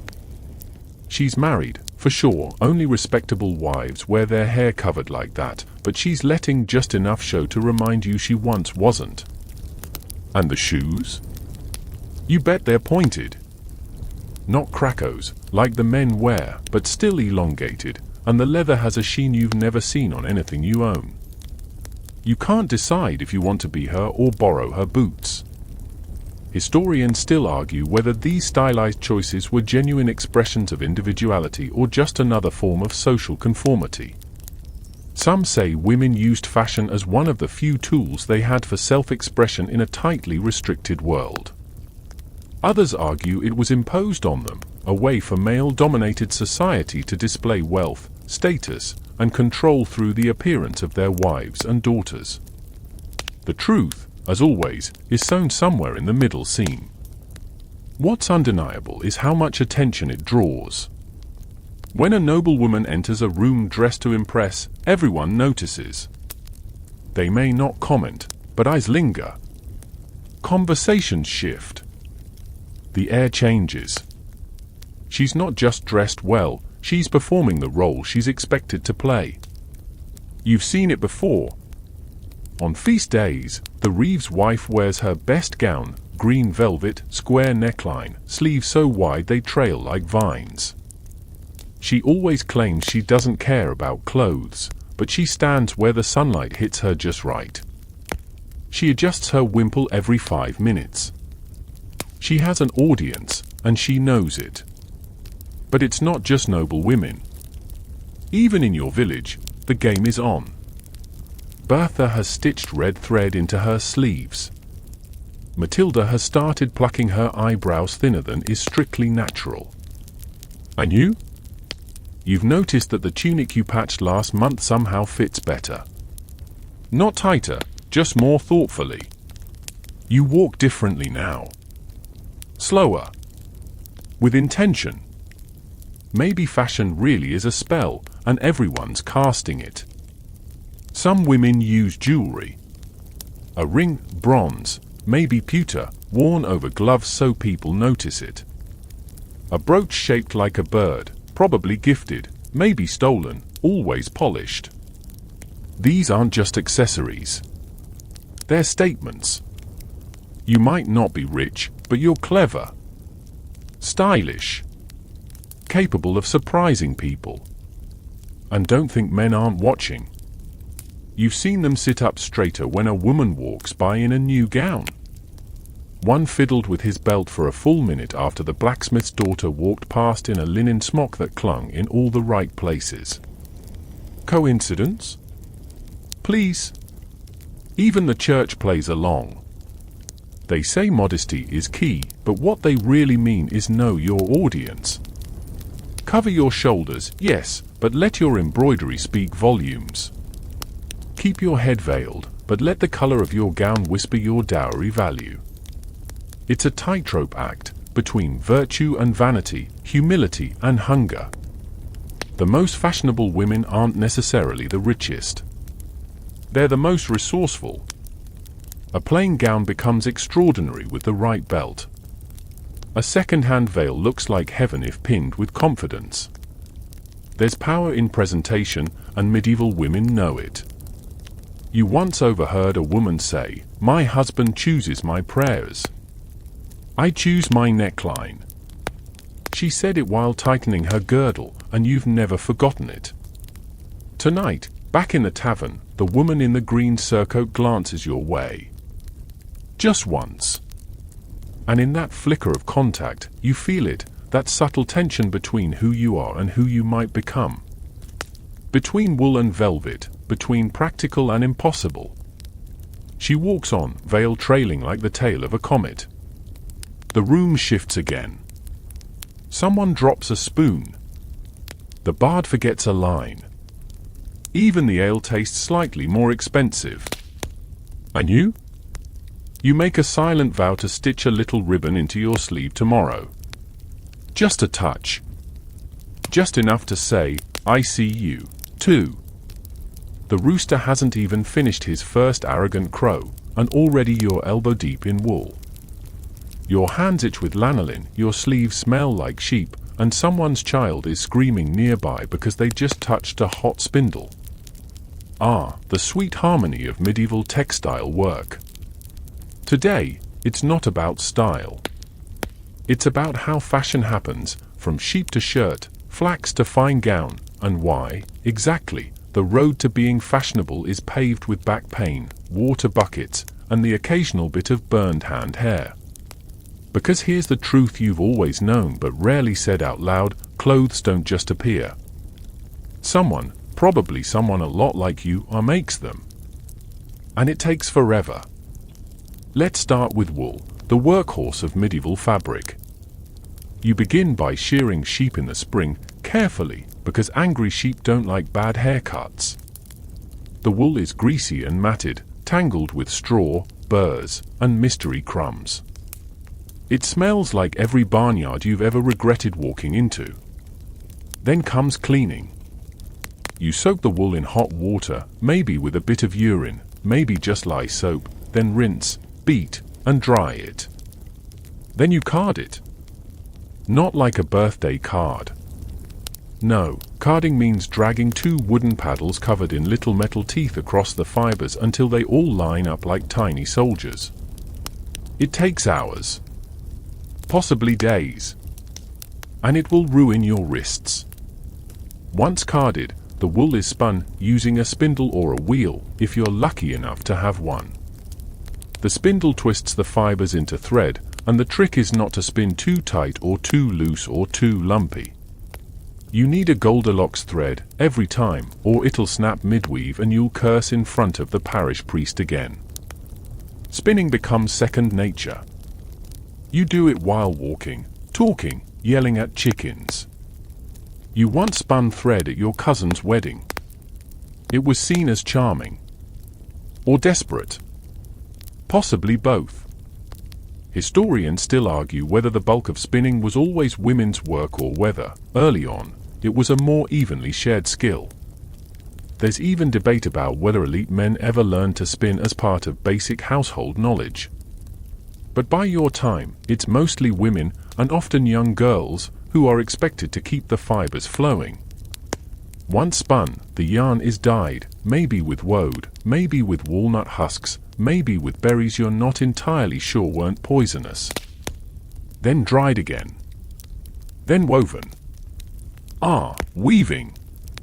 You've got your warp thread stretched on a loom, upright if you're from the city, horizontal if you're rural, and perpetually crouched, and you pass the shuttle through over and over, left to right, beating each row into place like it owes you money. The rhythm is almost meditative. Click. Tap. Slide. Swear. Repeat. A simple piece of cloth, big enough for a tunic, might take you a week. Longer if the weather turns or your sister gets sick and you have to help in the fields. Longer still if your loom breaks and you have to repair it with the handle of your favorite cooking spoon, which now doubles as a shuttle and makes you very sad every time you eat soup. Then comes cutting and sewing, which, by the way, is done by hand. No machines, just needles and thimbles and prayers. You use every scrap, because cloth is too precious to waste. Patches aren't a failure. They're a fact of life. In fact, you've seen nobles wear garments with hidden patches. Tailors are clever. If they can make a pig look slim, they can hide a stitch under a pleat. Of course, the finer fabrics, silk, velvet, brocade, those come from elsewhere. Silkworms aren't native to your damp little village, and even if they were, you don't have time to babysit bugs that eat leaves and spit gold. That's for merchants, royalty, and monks with mysterious connections to Genoa. You've touched silk once. It slipped through your fingers like cream, impossibly light and whisper soft. You cried, just a little. Not from envy, okay, maybe a little, but from awe. It was so clearly otherworldly. Something beyond your world of rough wool and stubborn flax. Which brings us to linen. Flax plants are harvested, soaked in standing water until they rot, delightful, then scraped, beaten, and combed into fine fibers. Linen's cooler and smoother than wool, which makes it great for undergarments. And yes, you have undergarments. They're not pretty, but they're there. Probably 2 tunics, one worn daily, one saved for church or funerals. And maybe a third if you've recently buried a well-dressed relative. And then there's fastening. No zippers, of course. Buttons are rare and mostly decorative. You use laces, cords, brooches, or just clever folding. A good tailor can make a garment stay closed with nothing but strategic pleating and the sheer will of Saint Agatha. Some folks have family tailors. You don't. You are your tailor. Or your mother is. Or that neighbor who can't see well but insists she still has the gift. Her hems are always crooked, but no one dares correct her. So when someone scoffs at your uneven sleeves or your too short tunic, you remind yourself you made it. Or someone who loves you did. With hands and time and bone needles carved smooth by candlelight. You once watched a merchant boast about his cloak's Spanish wool. You nodded politely. Then noticed the inside was poorly stitched. Threads loose. Hem uneven. Bought, not made. A shell. Your cloak? It's stitched with care. Lined with rabbit, patched with old love, and yes, it's plain. But it's honest. And it fits you in a way nothing store-bought ever could. When you lie down tonight, you'll feel the ache in your fingers from spinning. The pull in your shoulder from the loom. And still, you'll rest easy. Because tomorrow, you'll wear something you helped bring into the world. Not perfect. Not fancy. But real. And in a time where fashion is often borrowed, stolen, or faked, real matters. You wake to rain. Not the gentle kind that sings on rooftops, but the sideways sort, flung from the sky by a wind with far too much enthusiasm. Mud's already pooling at your doorstep, chickens are shouting their weather complaints, and your cloak, freshly patched, is soaking up water like it's been cursed with thirst. You sigh. Time to dress. But today's not a work day. No sheep. No market. It's a festival day, the feast of Saint What's-His-Face, patron of miraculous recoveries and minor baked goods. Which means one thing and one thing only: it's time to wear your best. You stand before your tiny clothes chest and make the most medieval of decisions. Which of my 3 tunics is least embarrassing? It's the blue one, obviously. Faded to almost grey, mended at the hem, but the neckline still sits just right. You fasten your belt, adjust your cloak, which is now just wet fashion, and step into a world where everyone, yes, everyone, is suddenly obsessed with how they look. Because here's the thing about feast days: they aren't just about saints and solemnity. They're the medieval runway. A chance to see and be seen. And fashion? It struts. Take the baker's wife. She's wearing a gown you've never seen before, deep red, with sleeves that drape like she's auditioning for a role in a noble court. Her hair is veiled, yes, but there's a flash of green ribbon at her temple that's suspiciously close to flirtatious. She waves to the miller and then, pointedly, doesn't wave at his wife. OF. Even the blacksmith has combed his beard. He's wearing his feast shirt, the one with cuffs that still hold a bit of their dye, though the elbows have faded into an interesting interpretation of blue. His boots are polished. With what? You don't ask. Probably goose fat. Everyone's bringing out their good clothes. Not their wealthy clothes, let's not be ridiculous, but their cleanest, best repaired, least frayed pieces. It's a show of pride, respect, and, yes, a bit of envy. You can almost hear it in the air. Oh, she can afford wool with trim now. Did you see his new cloak? Must have inherited something, or someone. The line between piety and pageantry blurs on feast days. Historians still argue whether medieval people genuinely dressed up out of religious reverence or whether feast days were just excuses for fashion display. Most agree it was both. The church may have preached humility, but even the parish priest wore his finest robes on high holy days, a vestment so shimmering they could blind a heretic at 20 paces. And let's not pretend the church didn't notice what you wore. In some parishes, records survive of parishioners being scolded for arriving to Mass in unsuitable garments. One man was told to stop wearing foreign-styled hose because it distracted the choir. Another woman was reprimanded for sparkling too brightly in the nave. You don't know what that means exactly, but you suspect sequins. So yes, you dress carefully. Maybe you add a small brooch, a pewter piece shaped like a flower, given to you years ago by someone whose name you pretend you've forgotten. It's slightly tarnished, but the detail still shows. A quiet accent. Not showy, but enough. And then there's the children. Oh, the children. Every one of them has been scrubbed to near transparency, their hair wetted into flat swirls, their tunics slightly too short from growth spurts. One boy has a feather tucked behind his ear, clearly stolen from a pillow. Another girl wears her mother's veil like a cape and insists she's a princess. She's not wrong. You pass a merchant from the next town over. His cloak gleams slightly, a foreign weave, maybe Flemish. He notices your gaze and lifts his chin by about 2 smug degrees. You do not nod. He does not nod.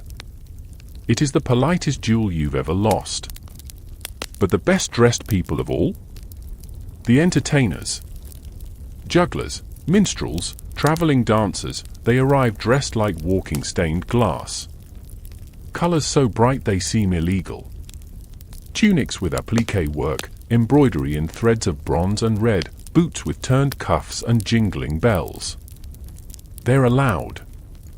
In fact, they're expected to look mad. The more dramatic the outfit, the more coins they earn. One juggler wears a doublet with sleeves of different lengths. You think it's a mistake until you realize he juggles knives with the long sleeve rolled up.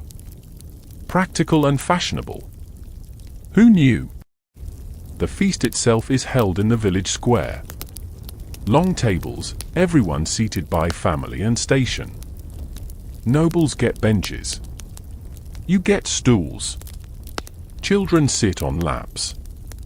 The smell of roasted meat, rare enough to feel holy, floats on the air. And here's where it gets interesting. You're seated next to the Reeves' cousin, a woman from another village.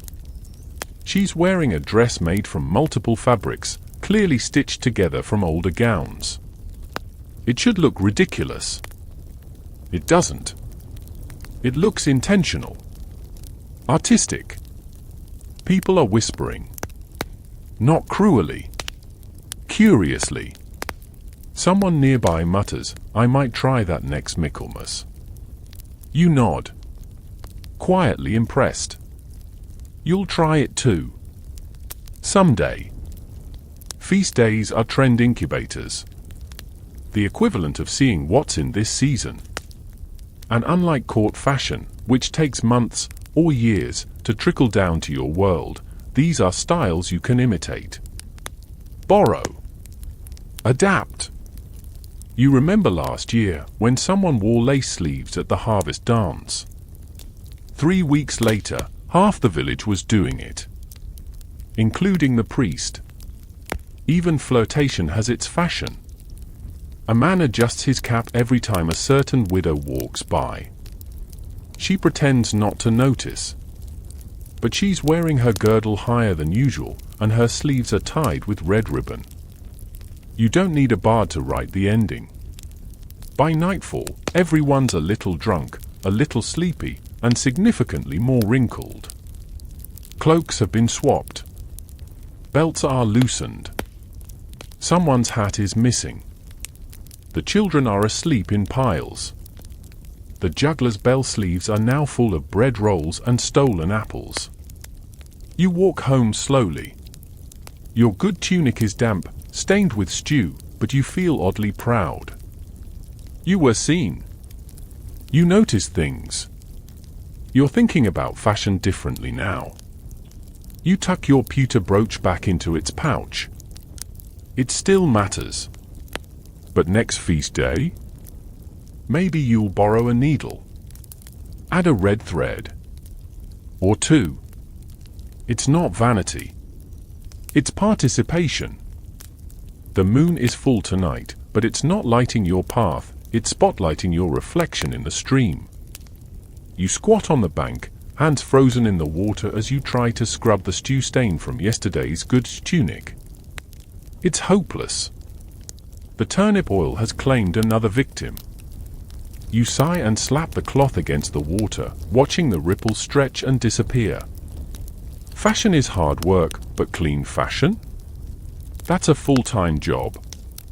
Especially when hygiene, in your time, is, let's say, creative. Because if you've ever wondered why so many medieval garments are brown, grey, or of mud with ambitions, the answer might be simpler than expected: people were afraid of washing them. Or rather, they washed clothes sparingly, and bodies even less. Yes, it's time to talk about something no one ever really wants to say out loud: fashion's dirty little secret, literal dirt. Now, don't get it twisted. Medieval folks weren't as grimy as the worst myths claim. They liked being clean. They visited public baths when they could. They used linen undergarments to soak up sweat and keep woolen outer garments relatively unsoiled. But laundering was labor-intensive, risky, and could destroy your precious fabrics faster than any moth infestation. Let's break down the wardrobe strategy. Linen underclothes. Those you washed regularly. They were your first line of defense. But your outerwear, wool gowns, cloaks, hose, those got brushed, aired, maybe spot cleaned if disaster struck. Full immersion? Only if you hated that tunic and wanted it to shrink into something suitable for a large dog. Why so cautious? Because medieval fabric wasn't your factory-pressed, pre-shrunk cotton blend. It was hand-spun, hand-woven, sometimes dyed with pigments that bled at the hint of water. Boil it and you might strip the color. Scrub it and the seams pop open. Soap wasn't exactly gentle either. It was often lye-based, strong enough to scare the dirt and your dignity right out.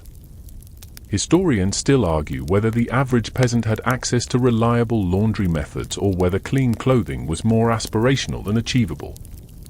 Some say communal washing areas in rivers were standard. Others claim that laundering was so rare for woolens, most people simply layered up to avoid smell rather than confront it. What's certain is this: the fancier your clothes, the less likely they saw a proper wash. Which means that yes, fashion was sometimes an olfactory offense. But people had tricks. You see the herbalist's apprentice brushing a cloak with stiff bristles, muttering something about rosemary powder. He's not casting spells, he's doing dry cleaning, medieval style. Crushed herbs, scented waters, and vinegar-soaked cloths were used to wipe and refresh garments. Some folks even hung their best gowns near smoke from aromatic woods. It didn't remove the grime, but it replaced it with a smell slightly less tragic. And then there was perfume. No, not the elegant bottled stuff from courtly perfumers. This is more rustic, lavender tied in pouches, dried petals stitched into hems, rosemary rubbed into collars. You once knew a woman who placed sprigs of thyme beneath her underarm wraps. It didn't stop the sweat, but it convinced everyone nearby she was very into soup. Let's not forget hair. Clean hair was a sign of diligence. Oily hair? Indifference. Covered hair? Modesty and maybe a few secrets. Hair was rarely washed with water alone. More often, people used ashes, herbs, or eggs. Yes, eggs. Scrambled breakfast or shampoo. In the medieval world, sometimes both. So, how does this affect fashion? It changes everything. You stop designing garments for longevity and start designing them for disguise. High collars to hide neck stains. Layered sleeves to protect the nice fabric underneath. Removable cuffs and neckbands, replaceable parts like a wagon wheel, but for clothing. Ever wonder why so many noble gowns have wide, dramatic sleeves that trail like banners? It's not just for flair. It's because the inside of the real sleeve is being protected by detachable linings. Clever, right? And that fur trim we talked about earlier? It's warm, sure. But it also hides a multitude of smells. If it looks fancy and smells like clove-dabbed beaver fur, who cares what's happening underneath? You begin to understand something about fashion in your world. It's not just about looking good. It's about not looking bad. That's a subtle but crucial difference. You don't dress to dazzle, you dress to distract. From stains. From sweat. From the fact that you share bathwater with 3 people and a wooden duck carved by someone with no sense of proportion. Of course, this obsession with appearing clean birthed one of the strangest accessories, the handkerchief as status symbol. Not used, mind you. Held. Wafted. Waved. Embroidered with your initials if you were especially proud of them.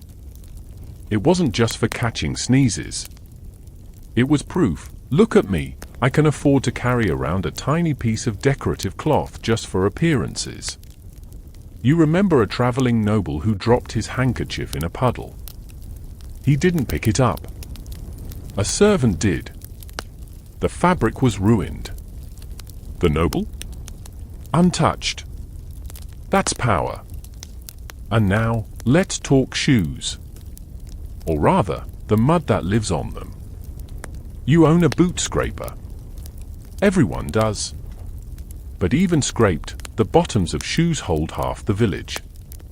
That's why upper-class folks change shoes indoors.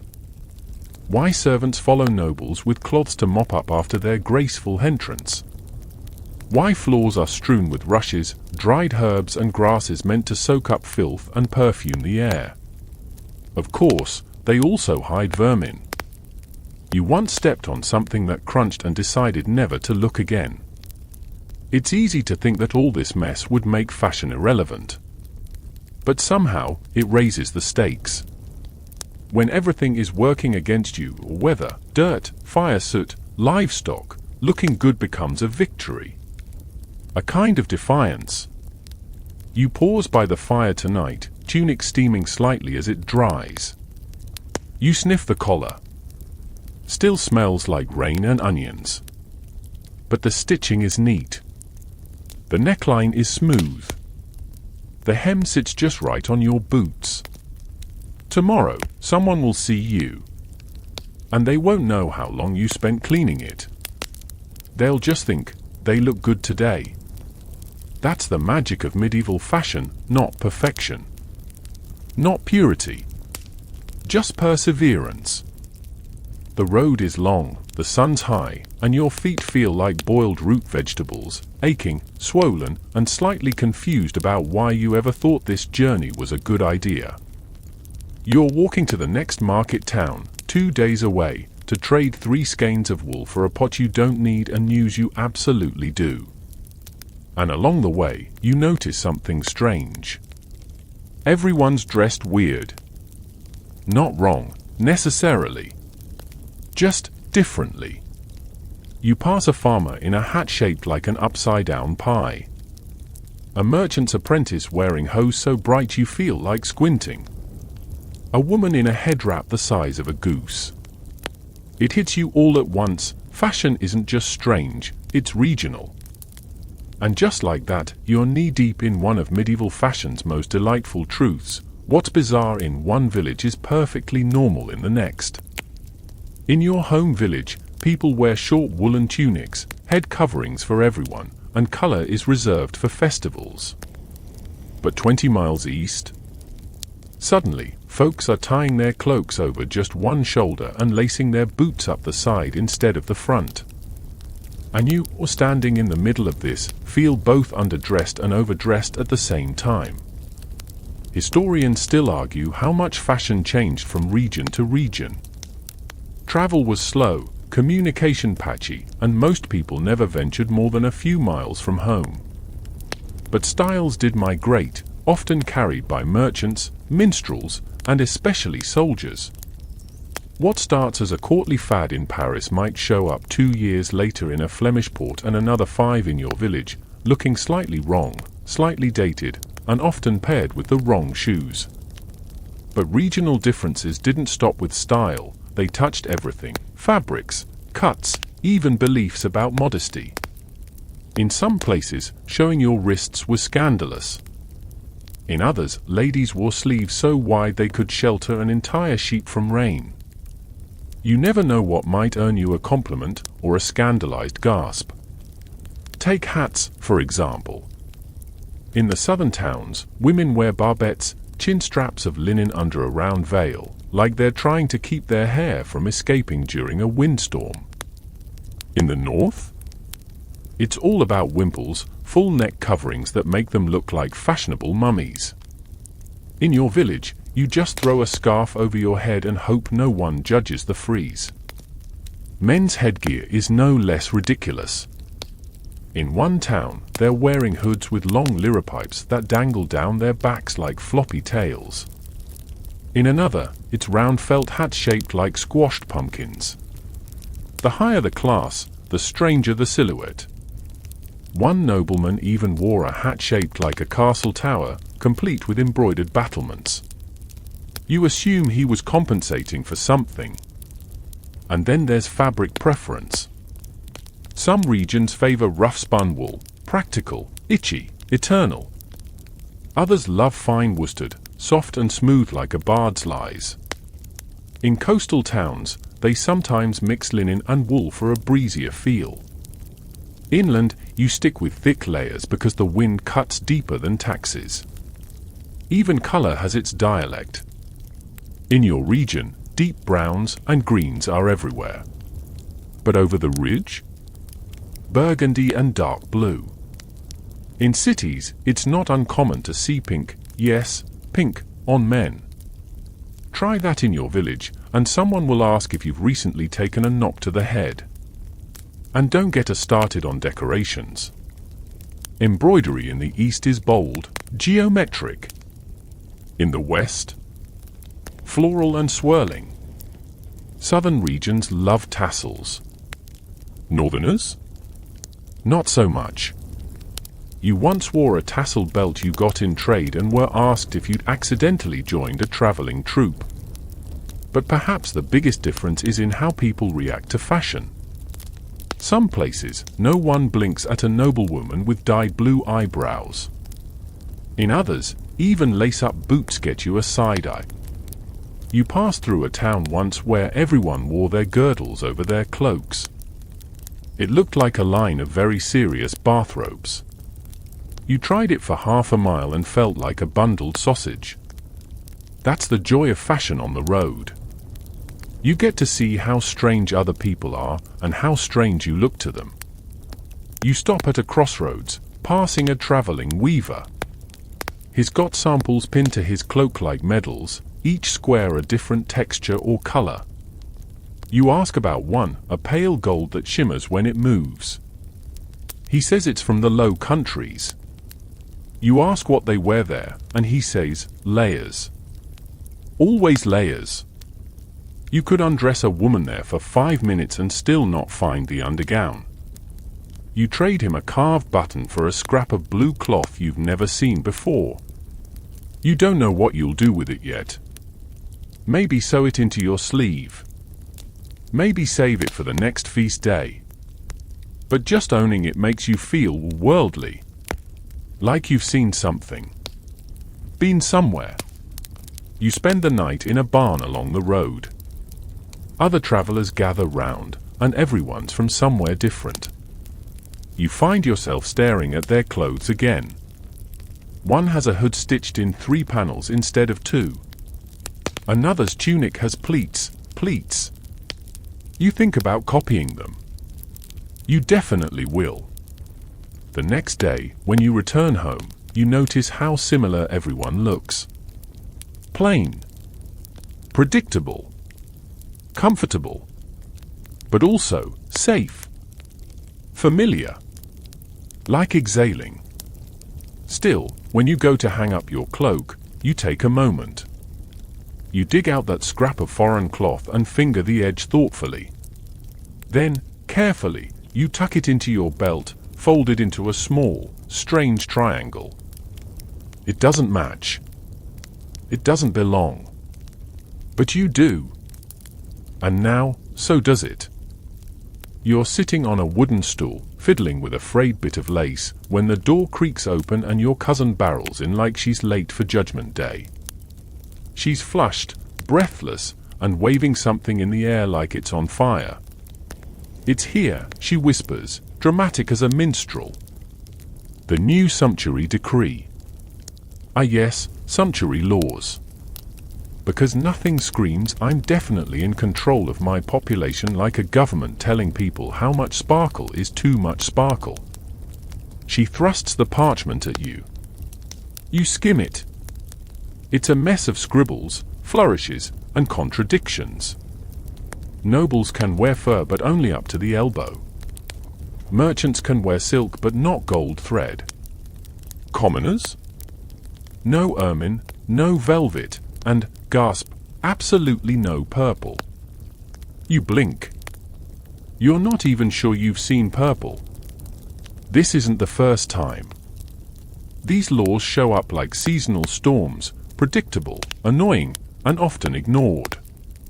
At their core, they're the ruling class's attempt to control fashion and, by extension, identity.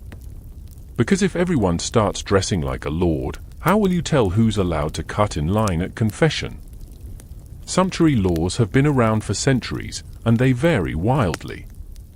In England, a law once stated that only royalty could wear cloth of gold. In Florence, women were fined for owning too many pearl-trimmed veils. In France, the length of your shoe points was capped depending on your rank. Long toes equals high status. Everyone else? Keep those toes modest, citizen. Historians still argue whether these laws were actually enforced or mostly symbolic. Some towns kept meticulous records of violations down to the color of the offending belt. Others issued decrees with a flourish and then promptly forgot they existed, like a parent grounding a child and then baking cookies an hour later. What's clear is this: the elite were terrified of social climbing through clothing. The idea that someone of lower birth could throw on a fancy hat, add a few decorative buttons, and suddenly appear noble. Scandalous. Dangerous.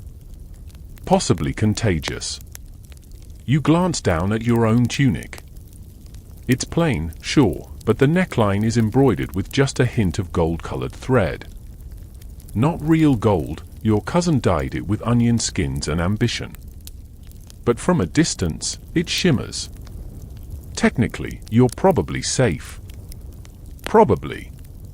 The laws weren't just about appearance. They were about order.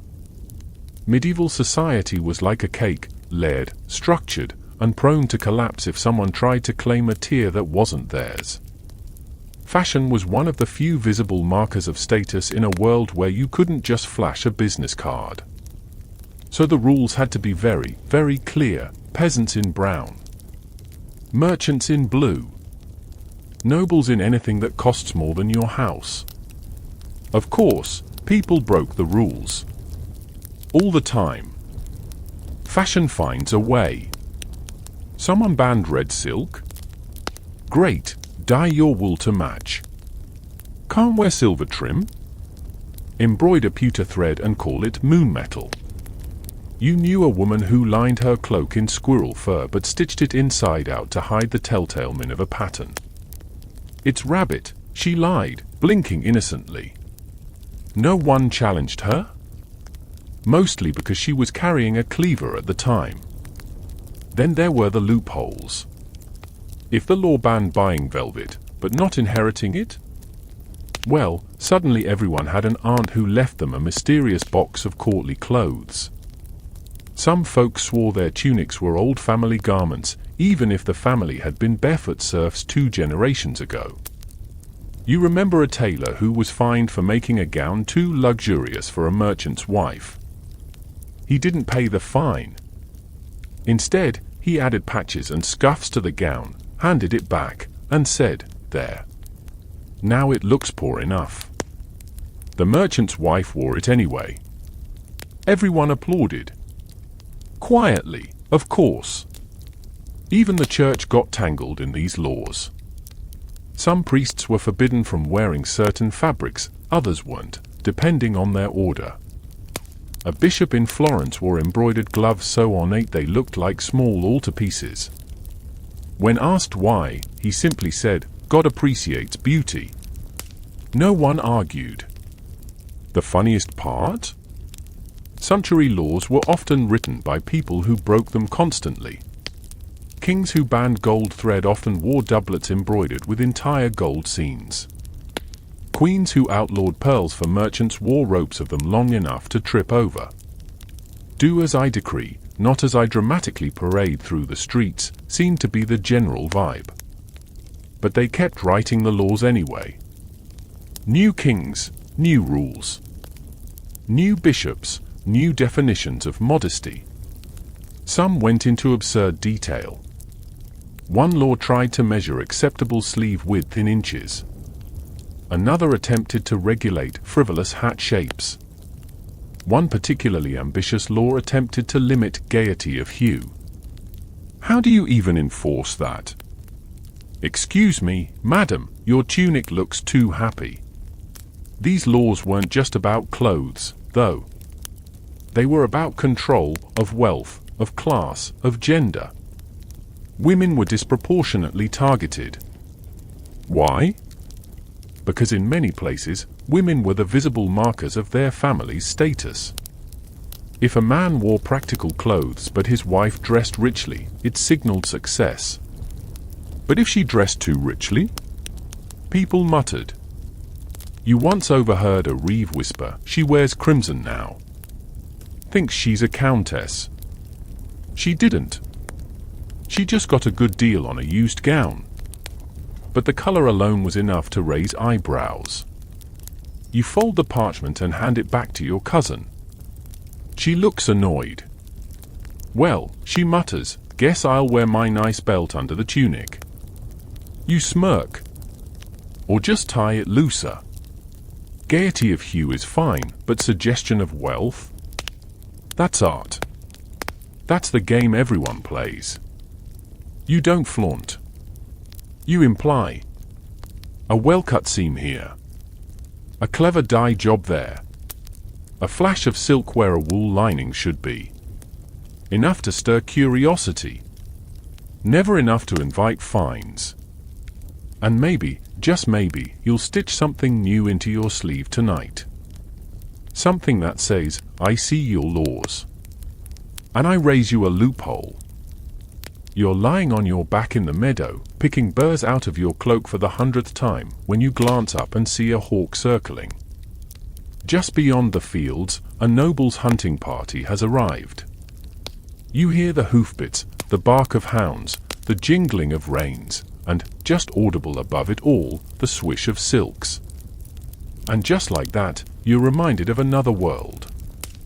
A world you don't live in, but one you can't stop watching. Because when the nobles come to town, or worse, to your meadow, fashion gets weird. Really weird. Today's bizarre guest star, court fashion at its most absurd. Let's be clear. Nobles dress like they're constantly in a play that no one invited you to, and the only plot is "Look how rich I am." Their clothes don't just cost more than your roof, they are your roof, if it were dyed crimson and sewn with pearls. You spot the lead noblewoman now. She's on horseback, but that doesn't stop her from wearing a gown that could double as a pavilion tent. It's long, so long the hem trails behind her like a cloth comet. You know for a fact someone's job is just to make sure it doesn't catch in the brambles. Her sleeves are wide enough to hide snacks or a small cousin. The fabric shimmers even in shade, probably velvet or brocade, imported, expensive, and entirely impractical. And then you see it, the headwear. Oh no. The henning. It rises like a tower from her head, 2 feet of conical ambition wrapped in gauzy veil. You'd laugh if you weren't slightly awestruck. It sways with every step the horse takes. You're half convinced it has its own opinion on politics. These are clothes that perform wealth. They don't say, "I'm rich because I work hard." They say, "I have never chopped firewood, and frankly, I wouldn't recognize a potato in the wild." One man wears a doublet so tight it's basically a corset with sleeves. His shoulders are padded into unnatural peaks. His hose are canary yellow. Canary. He strides like he owns the dirt. He probably does. And let's not forget the colors. While your neighbors consider red the bit bold and blue for special occasions, nobles are out here dressed like parrots who fell into a dye vat. Bright purples, glowing oranges, greens so deep they make you rethink moss. The dyes alone could buy a cow. Maybe 2. You don't know how to feel about someone whose entire outfit costs more than your cousin's dowry, but it's somewhere between horror and admiration. Historians still argue whether court fashion followed strict logic or was more of a free-for-all among trend-hungry elites. Some claim the silhouette changes were deliberate political statements, waistlines rising or falling depending on who had power. Others think it was just vanity chasing its own tail. One thing's certain, the court was where trends were born, bloomed, and often exploded. Like the hoopland. That's the grand robe you see on the nobleman at the back of the hunting party. High collar. Wide sleeves. So much fabric it could double as a circus tent. It's belted high, right beneath the ribs, creating a look that screams, "I have never lifted anything heavier than a goblet."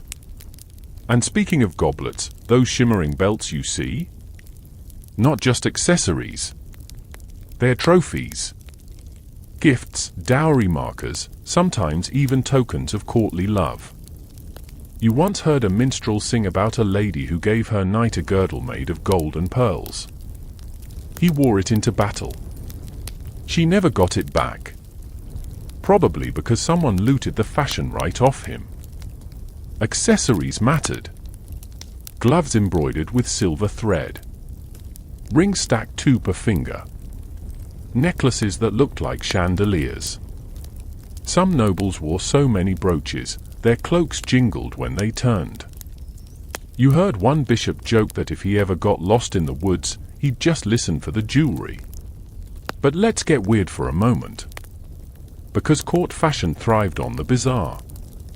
There were pointed shoes, yes, those poulaines again, but stretched to such absurd lengths they curled like ram's horns.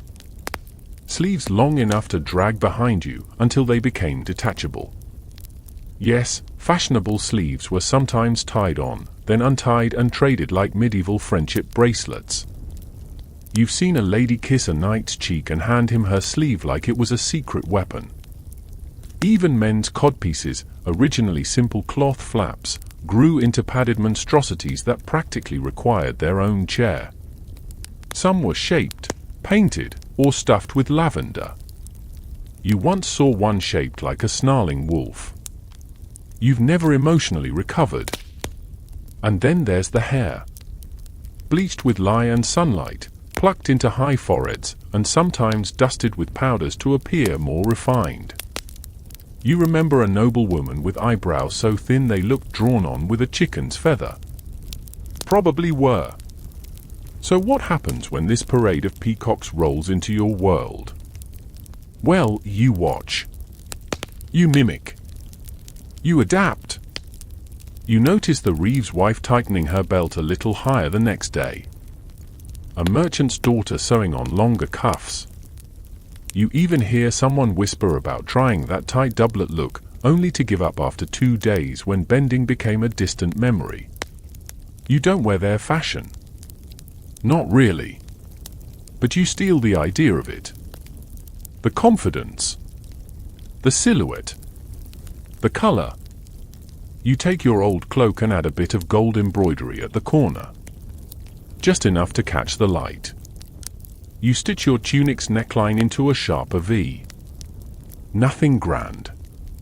Nothing that'll get you accused of social climbing. Just a small, quiet nod to the absurdities of wealth. Because court fashion may be over the top. It may be ridiculous. But it knows how to make people look. And sometimes, all you need is one borrowed idea to change how you're seen. The fire crackles softly tonight, and your hands rest in your lap, needle still threaded, half a hem forgotten, as your mind drifts to a conversation you overheard earlier. The village priest was muttering again, this time about vanity. About how pride, especially in women, leads to ruin. About how fashion is a devil's snare, stitched from temptation and sin. You didn't stick around for the full sermon. But now it echoes in your thoughts, curling like smoke. Because it's time, at last, to talk about the church and fashion, a tale of silk and sackcloth, piety and peacocks, and the eternal battle between spiritual humility and looking absolutely stunning on holy days. Let's be honest, the church didn't just influence medieval fashion. It policed it. With a flaming torch in one hand and a very judgmental sewing kit in the other. For centuries, clergy preached that vanity was a sin, especially when expressed through appearance. Fancy clothes were viewed as distractions from faith, worldly pleasures wrapped in velvet and fur. If God gave you wool, why chase silk? If he gave you brown, why wear green? And yet, the contradiction was never far from view. You remember the bishop who came through last winter. His robe shimmered like starlight. Gold-threaded embroidery, rings on every finger, a mitre so tall it needed its own shadow. He looked like a walking altar. No one said a word. No one dared. Historians still argue whether this contradiction was deliberate theology or just human nature. Some say church leaders justified their finery by claiming it honored God. Others think it was about asserting authority. If the bishop looks like a king, people treat him like one. Still others suggest the rules were never really about modesty. They were about control. For the average person, however, the message was clearer: don't show off. Especially not in church. Laws emerged, both secular and ecclesiastical, forbidding excessive ornamentation during religious festivals. Women were warned against excessive cosmetics and men against distracting garments. One decree even banned dyed boots in church, presumably because someone had the audacity to show up with crimson toes. But despite the warnings, people still dressed up for Mass. Especially on feast days. After all, wasn't cleanliness next to godliness? Weren't your best clothes a sign of respect for divine company? You weren't wearing that silk ribbon for pride, it was for Saint Agnes. She liked red. Probably. The lines were always blurry. Priests complained about plunging necklines. Nuns wrote angry letters about bejeweled girdles. One particularly fiery preacher declared that women's veils were clouds of deceit and that any man who gazed upon them would be struck blind by his own thoughts. You suspect he was speaking from experience. There were sermons against men's fashion, too, especially against tight hose and short tunics. One monk said the trend made men look half women, half roosters. Another claimed it led directly to fornication. How? Unclear. But he seemed very confident. And still, fashion evolved. Even among the clergy. High-ranking bishops wore vestments that would make a royal blush. Silks imported from the East. Cloaks lined with ermine. Gloves so finely stitched they seemed painted on. Their garments were symbols of spiritual power, but also of political might. You once heard a friar joke that bishops dressed like saints from the neck up and like emperors everywhere else. Meanwhile, monks and nuns embraced uniform fashion, but not without style. Benedictines wore black, symbolizing humility. Cistercians wore white, signifying purity. Some orders forbade dyed fabrics. Others banned buttons. Franciscans tied ropes around their waists and went barefoot as a statement. But even within these strict rules, variation crept in. A more generous sleeve. A better cut hood. A bit of embroidery where no one could see. Fashion, it seemed, was the itch that even prayer couldn't scratch. You think of Sister Beatrix, who runs the herbal garden near the convent. Her wimple is always spotless, her veil always pressed. She once stitched tiny flowers into the hem of her habit, barely visible, but there.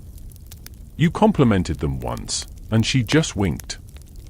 God sees beauty in small things, she said. You believed her. And then there's the pilgrim fashion. The church encouraged journeys to holy sites, and pilgrims often returned dressed like walking relics. Tunics stitched with badges from each shrine. Sashes embroidered with the Virgin's name. You once met a man who wore a belt made entirely of scallop shells from Compostela. It clattered like a wind chime when he walked, which was very holy. And very loud. There were even fashion statements within the liturgy. Candlebearers in color-coded robes. Choir boys with starched collars. Altar cloths so fine you'd think they belonged in a bridal chest. Every piece of fabric carried meaning. Every color, every stitch, every drape. You once saw a tapestry depicting Judgment Day.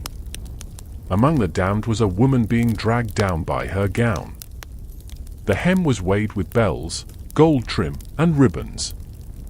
In the corner, an angel face-palmed. Even in art, fashion was a risk. And yet, there was also joy.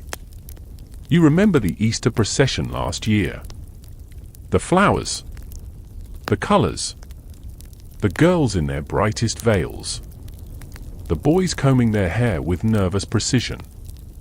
The way the sunlight hit the priest's vestments and made him look, just for a moment, like someone touched by something divine. Fashion, at its best, didn't defy the sacred. It framed it. Tonight, as you finish stitching that hem, you think about balance. About how to wear what feels beautiful without being accused of pride. About how to honor God without forgetting yourself. It's a tightrope walk, sure. But maybe that's the trick. Maybe medieval fashion, with all its contradictions and rules and rebellion, wasn't about showing off or hiding away. Maybe it was just about trying, however clumsily, to look a little more like the person you wanted to be. It starts with a whisper. You're passing the blacksmith's cottage, and you hear it, quiet, urgent, but unmistakably excited. A few girls huddle near the well, heads bent together like hens plotting something scandalous. One of them points at her hem, the other gasps, and then you hear the phrase that always means fashion is about to get interesting. She's wearing it early. You know exactly what they mean.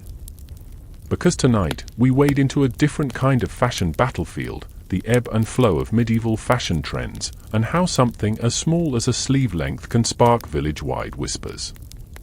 Trends are the heartbeat of medieval style. They arrive slowly, like clouds rolling in from the horizon, and then suddenly everyone is wearing long-pointed hoods or tucking flowers into their girdles or dyeing their hose an unusual shade of plum. It's mysterious. It's contagious. It's also a little dangerous, because if you adopt a trend too early, you're a show-off. Too late? You're a joke. You've seen it play out before. Remember the Krakow shoes? When the first noble strutted through town in pointy footwear, everyone laughed. Called them duck toes. Said they'd trip and break their ankles. But 3 months later, half the village was stitching leather into increasingly ridiculous spikes, and by spring, the reeve was proudly wearing a pair that made him look like he'd been kicked by a goose. Historians still argue whether medieval trends were driven by court influence, merchant availability, or good old-fashioned copycatting. Likely, it was all three. Nobility sparked the trend, merchants sold the knockoffs, and common folk made their own versions with whatever scraps and skills they had. Fashion always finds a way. Take sleeves. Once narrow and practical, suddenly they're ballooning to proportions better suited to win sales. Everyone's experimenting, tying, pinning, stuffing. You knew a girl who padded hers with wool to give them more shape. She looked like she was smuggling 2 squashes. It was glorious. Then there's girdles. Last year, the trend was to wear them low on the hips. Very relaxed. Casual. Sensual, even, especially when they dangled with little bells or charms. But this year? High and tight, right under the bust. It gives a whole new silhouette, taller, prouder, more architectural. You tried it once and someone asked if you'd joined the nobility. You smiled like it wasn't the best compliment you'd had in a decade. But perhaps the most exciting part of any trend is the first time you see it. That moment when someone walks past and you notice, not because they're flashy, but because they've tapped into something new. A color you didn't expect. A cut you've never seen. A mood. You clock it. You remember it. And that night, as you sort through your thread, you wonder if you could pull it off too. And oh, the copying. No one admits to it. Everyone does it. You once saw Matilda's daughter wearing a gown with a diagonal hem, definitely not local. A week later, 2 more girls had similar cuts, one clearly chopped with kitchen shears. Even your aunt, who swears she doesn't care about all that silliness, stitched a little triangle onto her tunic just to see what it felt like.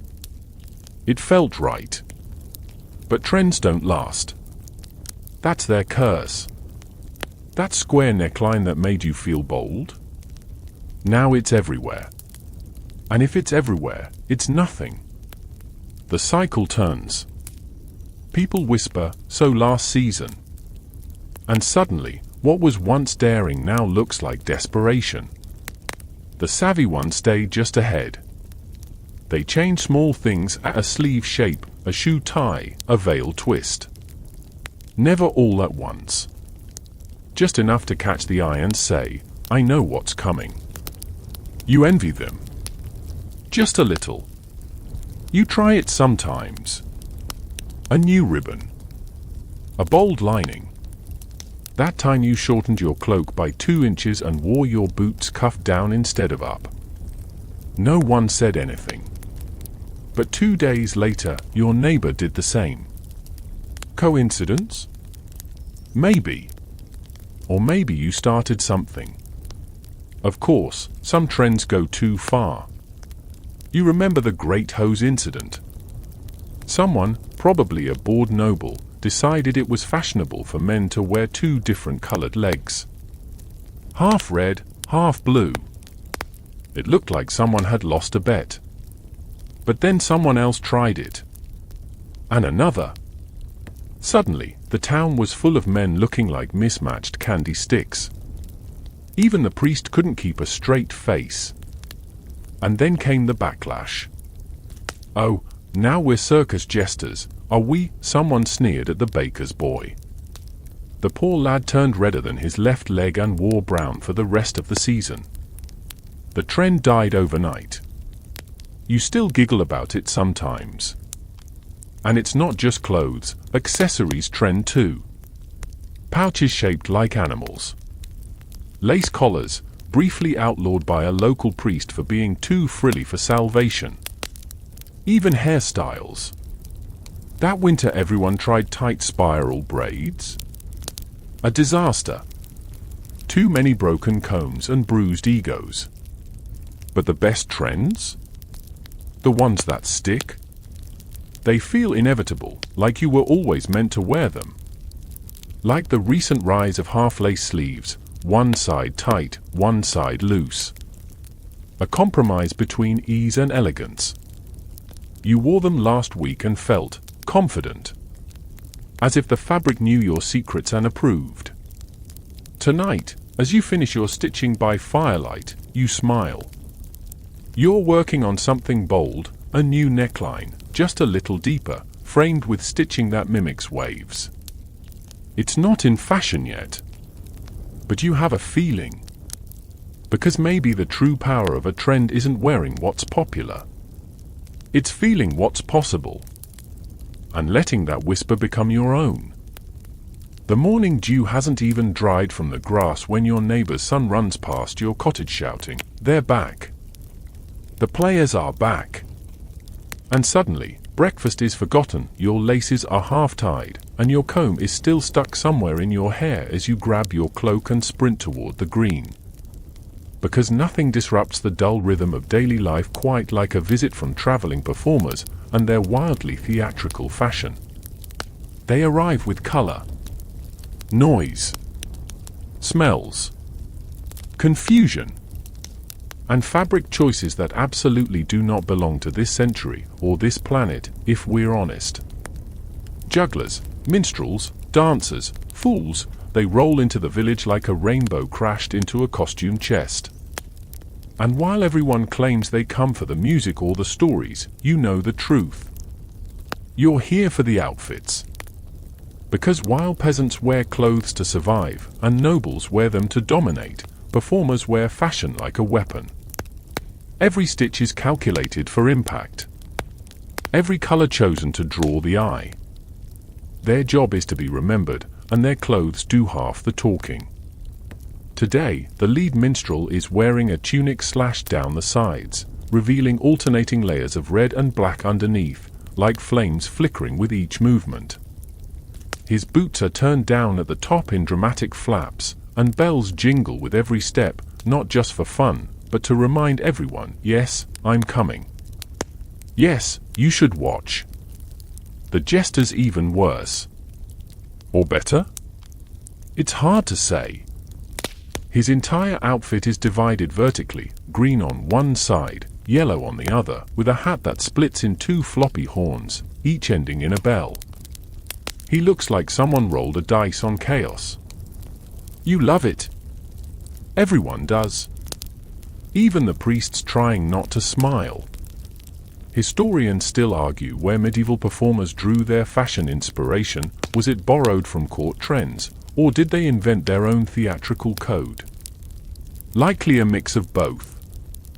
They borrowed silhouettes from noble styles, exaggerated them, added wild color combinations and bells, and turned fashion into theater.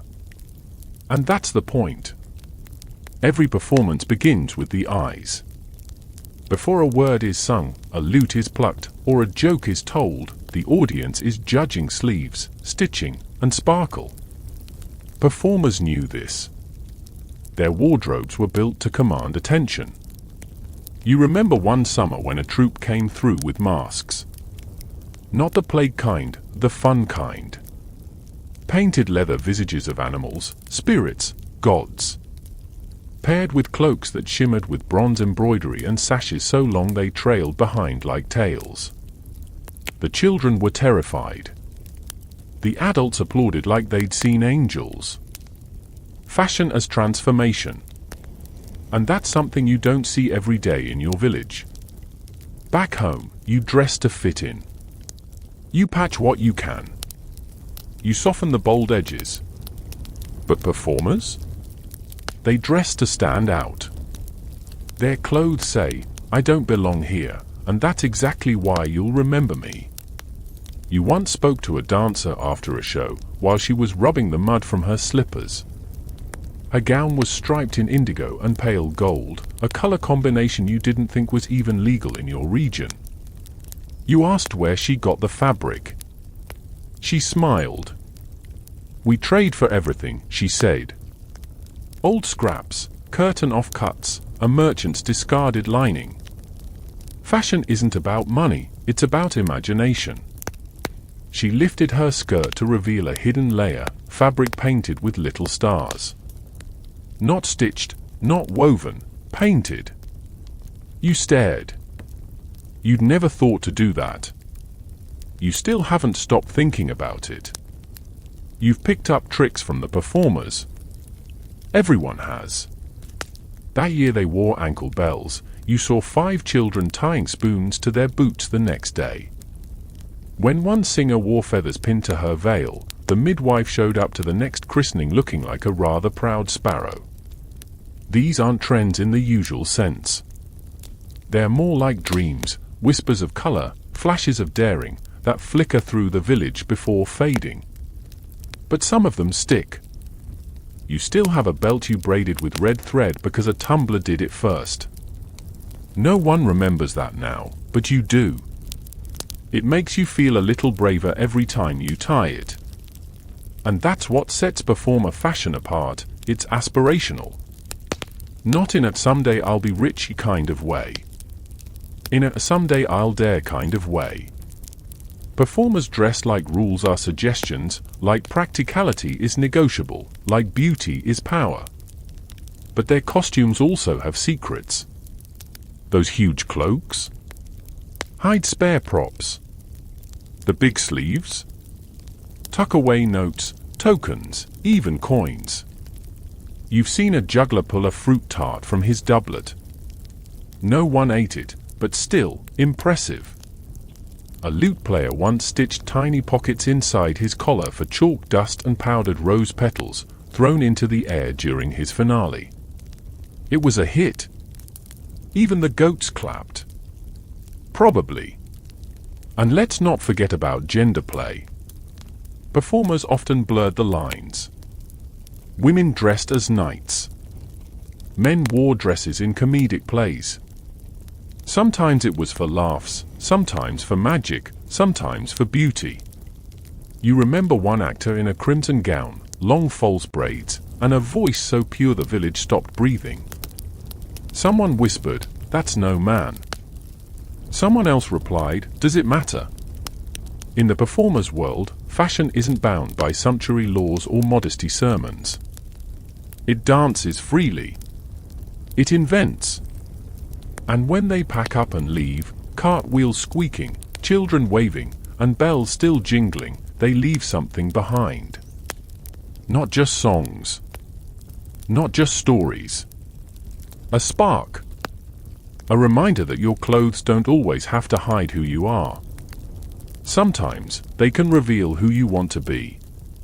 And tonight, when no one's looking, maybe you'll try on that old cloak backward. Just to see how it feels. Maybe you'll stitch a line of stars inside your hem. No one needs to know. But you'll know. It's nearly dusk, and you're crouched by the hearth, coaxing a bent needle through the thickest part of your sleeve. The candle flickers. The fire crackles. You prick your finger for the third time and mutter something unholy beneath your breath. But you keep sewing. Because this isn't just repair. This is upcycling, medieval edition. In a world where every scrap of cloth is precious, where a new clothes mean someone else's old ones, and even thread is worth saving, fashion doesn't start with buying. It starts with making do. And making do, you've learned, can sometimes look better than buying new. You finish the seam and sit back, holding the sleeve up to the light. It's patched, yes, but the new fabric you added gives it flair. A stripe of blue against the old brown wool. Intentional? Maybe. Beautiful? Surprisingly, yes. You, my friend, are a remixer. A reuser.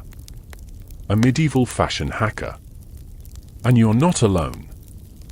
All around you, people are getting creative.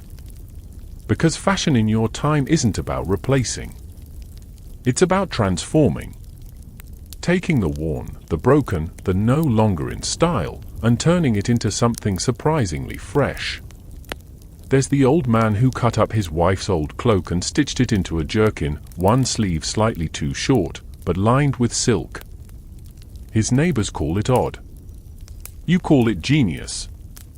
You saw a shepherd last week wearing a patched-over smock where every repair was done in a different color. It looked like stained glass in motion. You told him so. He grunted, but he wore it again the next day. Historians still debate how widespread fashion recycling was in the Middle Ages. Some claim peasants rarely had the luxury to care how things looked, they just fixed what broke. Others argue that visible mending was a form of expression, a low-key way of saying, "I don't have coin, but I've got taste." And you? You live the debate daily. Your best gown was once your mother's best gown, before that your aunt's. The hem's been let out and taken in 3 times.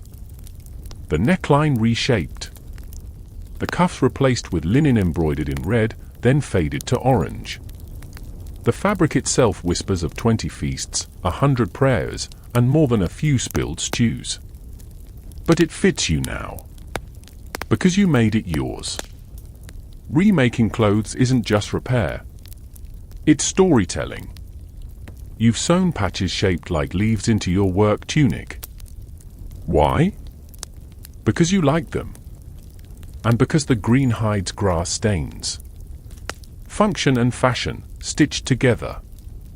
Your cousin's daughter just added ribbon to the edge of her veil, not because it was fraying, but because she wanted to look like a court lady. The ribbon's unraveling already, but she wears it like it's spun gold. And sometimes, the best materials are unconventional. You knew a woman who embroidered her apron with horsehair, dyed red. It looked like silk, but stronger. Another young man once stitched a small square of foreign cloth into his doublet lining, just enough to flash when he moved. No one knew where he got it, but everyone noticed. Then there's remodeling. Turning a man's tunic into a woman's gown. Turning a damaged cloak into two hoods. Taking last year's outdated sleeve style and adding fringe to make it avant-garde. You've done it all. Once, you wore a skirt made from old linen under things. No one guessed. You felt powerful. You even heard rumors, whispers, really, that some people steal fashion. Not garments, but ideas. You saw a merchant sketching someone's doublet in charcoal while pretending to yawn. He's probably selling the newest style 2 towns over. Good for him. Shame he didn't capture the embroidery. In towns and cities, there are even second-hand clothing markets. People buy other people's clothes. You can't imagine it yet. But it makes sense. Some clothes outlive their first owners. Might as well give them a second act. Still, there's a quiet pride in wearing something you fixed yourself. Something you salvaged. You run your fingers over the seam you just finished. Imperfect, yes, but strong. And that blue stripe? It catches the candlelight just enough to look intentional. Bold, even. Tomorrow, someone might ask about it. Might say, "Oh, that's new," or "Did you buy that?" And you'll just smile. Because no, you didn't. You made that. From scraps. From memory. From stubbornness. And that's the secret in a world where fashion is survival, where fabric is currency, and where trends come and go on the backs of carts. The most stylish thing you can be is resourceful. So you'll keep sewing. Keep patching. Keep experimenting. Because sometimes, the future of fashion isn't on a throne or in a scroll. It's sitting right here, by the fire, with a bent needle and a little bit of thread. You're standing at the edge of the square, gripping your basket a little tighter than usual. There's something different in the air, more perfume, more bells, more feathers. You spot your first clue weaving through the crowd, a gown so glittery it reflects the clouds, trailing behind a noblewoman who walks like the ground owes her a thank you. And that's when it hits you, tonight is a feast night. Not just any feast. This is the feast. The kind with dancing, drama, roast everything, and fashion that doesn't just whisper wealth, it sings it, loudly, in 6-part harmony. Welcome to the medieval red carpet moment, a world where style explodes into theatre, and no fabric is too fine, no hat too tall, and no brooch too shiny. If you thought court fashion was excessive before, wait until the nobles have an audience. You squint at the arriving guests. One man's cloak is made of alternating bands of red and silver. It shimmers like fish scales. Another wears a doublet covered entirely in seed pearls, hundreds of them. You hear a woman gasp behind you, that's an entire year's wages just in buttons. She's not exaggerating. Feast day fashion is where the wealthy go to war, social war, of course, with silk, jewelry, and absurd tailoring as their weaponry.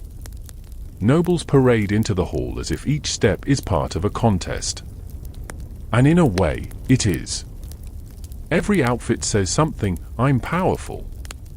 I'm cultured. I'm not afraid to spend more on sleeves than you make in a decade. You spot a young lord whose tunic sleeves are so wide they drag the ground. He has to swing them over his shoulder to walk.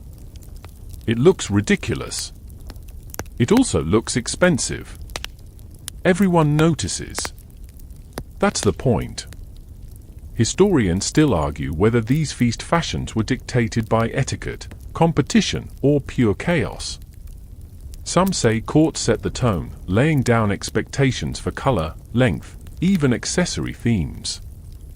Others argue that nobles were free to experiment, especially on major holidays or weddings, when sumptuary laws were politely ignored.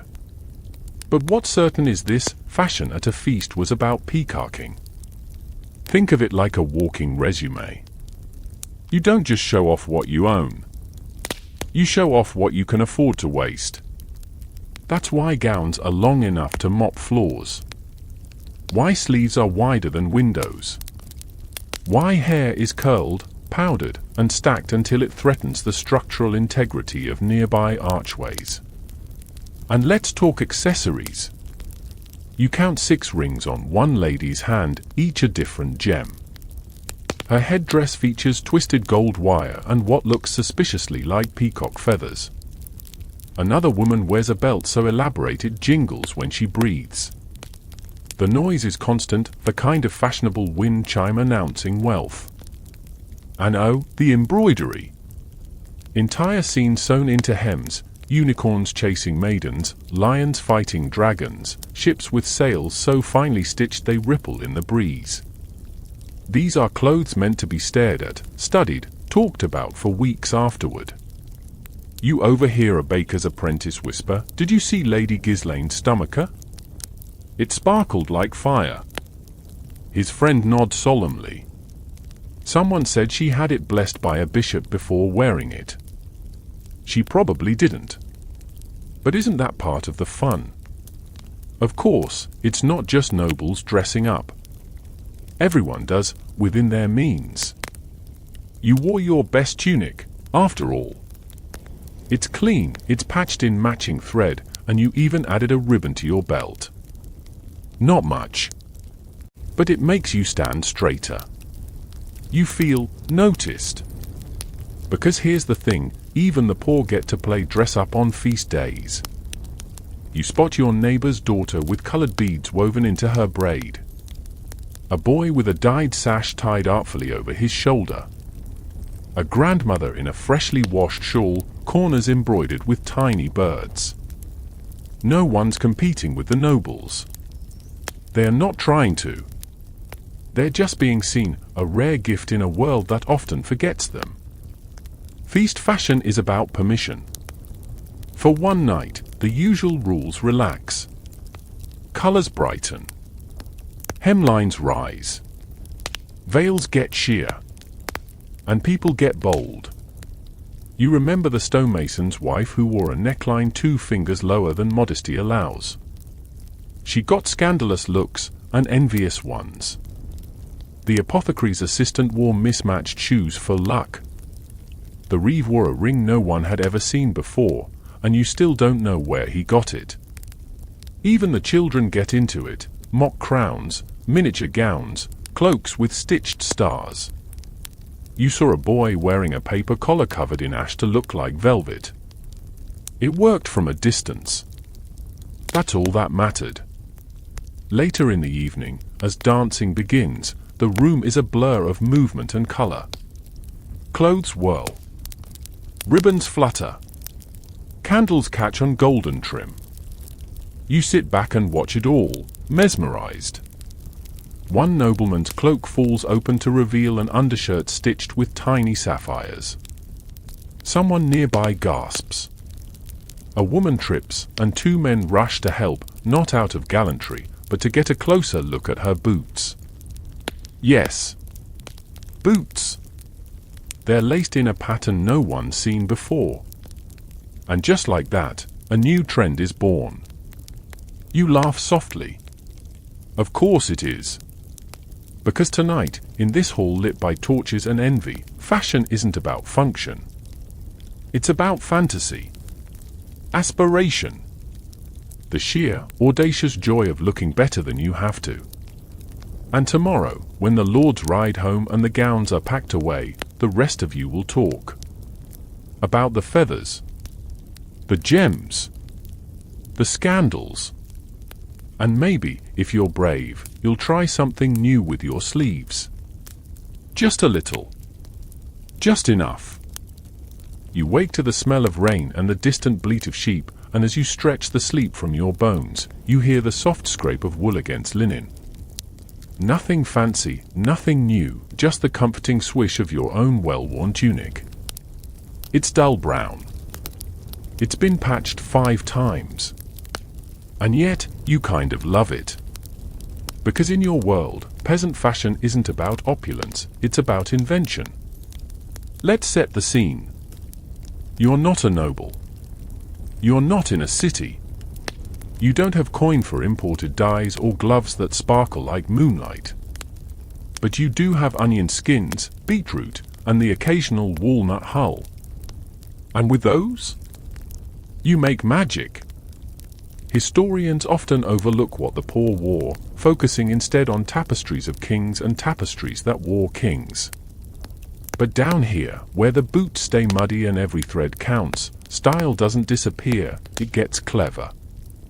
You remember your aunt, who saved the ends of every yarn ball for a decade, then braided them into the boldest girdle you've ever seen. It clashed with everything. It was perfect. Or your friend Tom, who turned a failed bag project into a layered hood that somehow kept out the wind and got compliments from the Reeves' wife. Peasant chic, as you live it, is resourcefulness worn with pride. And nowhere does that pride shine brighter than on feast days, market mornings, and weddings, those rare moments when everyone puts in just a little extra effort. That's when you see the genius at work. Hemlines decorated with bits of dyed thread. Cloaks trimmed in rabbit fur from a winter trap. Tunics patched so artfully the repairs look intentional, bold diagonal stitches, sunburst patterns, even tiny shapes like fish or leaves. You once saw a tunic patched with a heart. It was over the chest, naturally. The colors are subtle earth tones, mostly. But you know how to coax brilliance from nature. Onion skin gives you golden yellow. Walnut husks, a deep brown. Madder root, a red that almost bleeds. Your neighbor swears by cabbage water for a dull blue. And if you mix ashes into your rinse water, it mellows the hue, whatever that means. And then there's the layering. Not for fashion, really more because it's cold. But it creates a look. A long shirt under a tunic, a cloak over both, all cinched with a twisted rope belt or a salvaged leather strap. With a hood flung up and a satchel slung low, you look ready for adventure, or at least a very dramatic turnip harvest. The best part? Everything is handmade. Even when it's not your hands. Your cousin spins the wool. Your aunt dyes it. You stitch it, tear it, mend it again. The garment changes with you.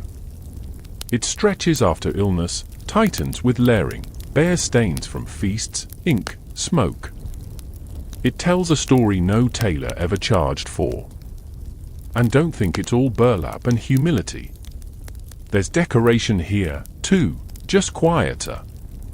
Embroidery along the cuffs. A hidden stitch inside the neckline that only your sister sees. The occasional button made from bone or horn, shaped into a swirl or a star. You wear one at your collar. It's been there since last spring. It makes you feel awake. Historians still argue how much individualism poor folk had in their dress. Sumptuary laws said one thing. Regional differences said another. But your experience? Creativity sneaks in through the seams. Even when you're told not to care about style, you find ways to express yourself anyway. You once heard someone say, fashion is for the rich. Maybe. But style? Style is for the observant. The persistent. The ones who can make a hood from a ruined skirt and still get compliments at the mill. There's even a quiet kind of competition. Not like the nobles with their gold-threaded peacocking.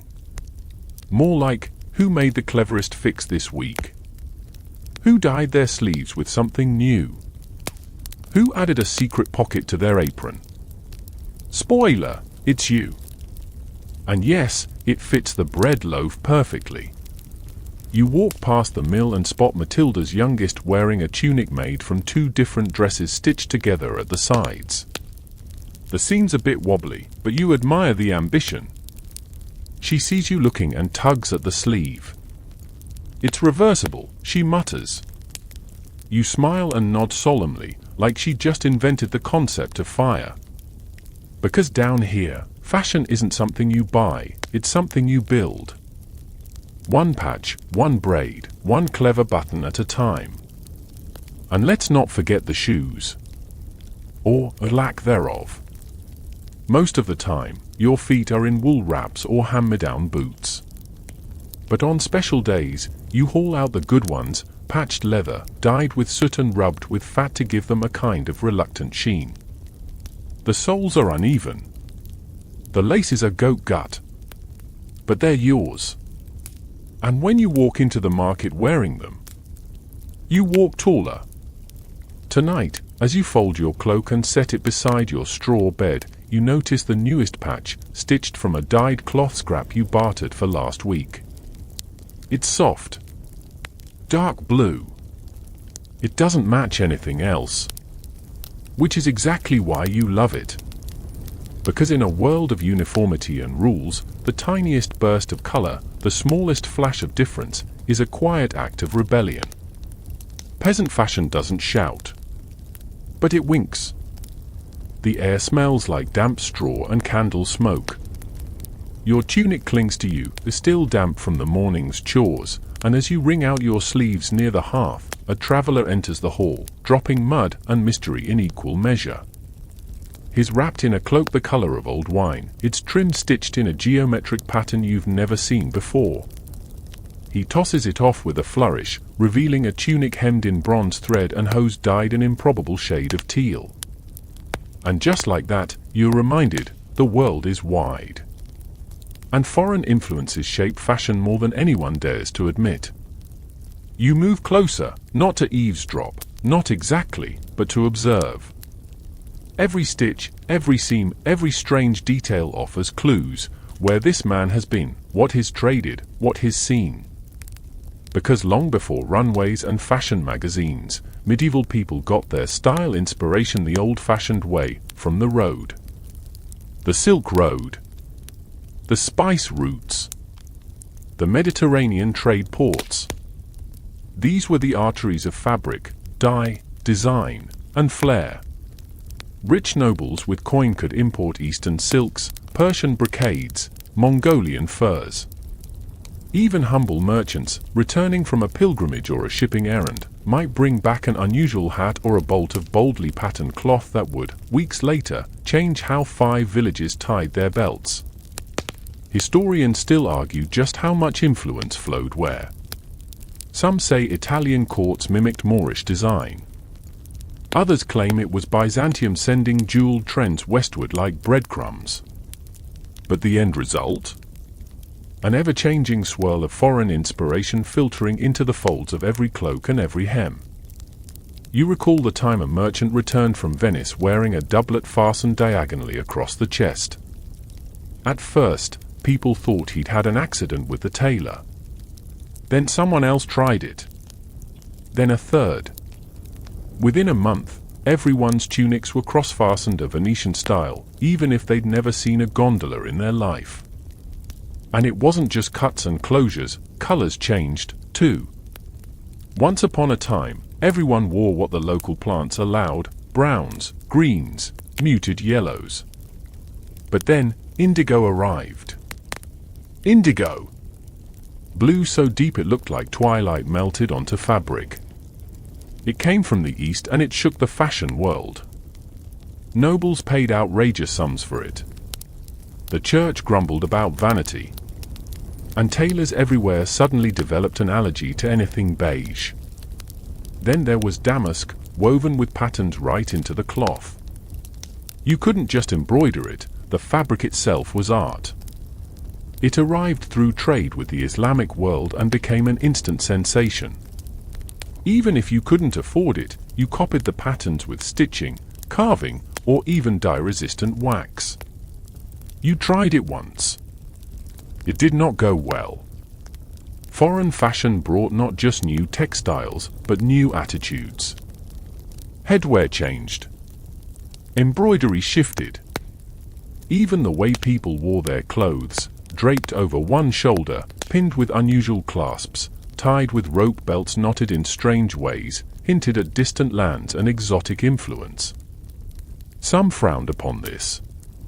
You remember a priest's sermon warning against the vanity of Saracen styles. He said wearing them brought the devil too close to your skin. The same week, you noticed his new stole had distinctly Eastern stitching. Curious. There was also suspicion. Fear, even. The more foreign something looked, the more it unsettled traditionalists. You once heard an old woman mutter that striped hose unraveled the soul. Turns out her neighbor had simply started a weaving business and she was jealous. Still, fashion doesn't care about borders. People borrow, blend, and bastardize.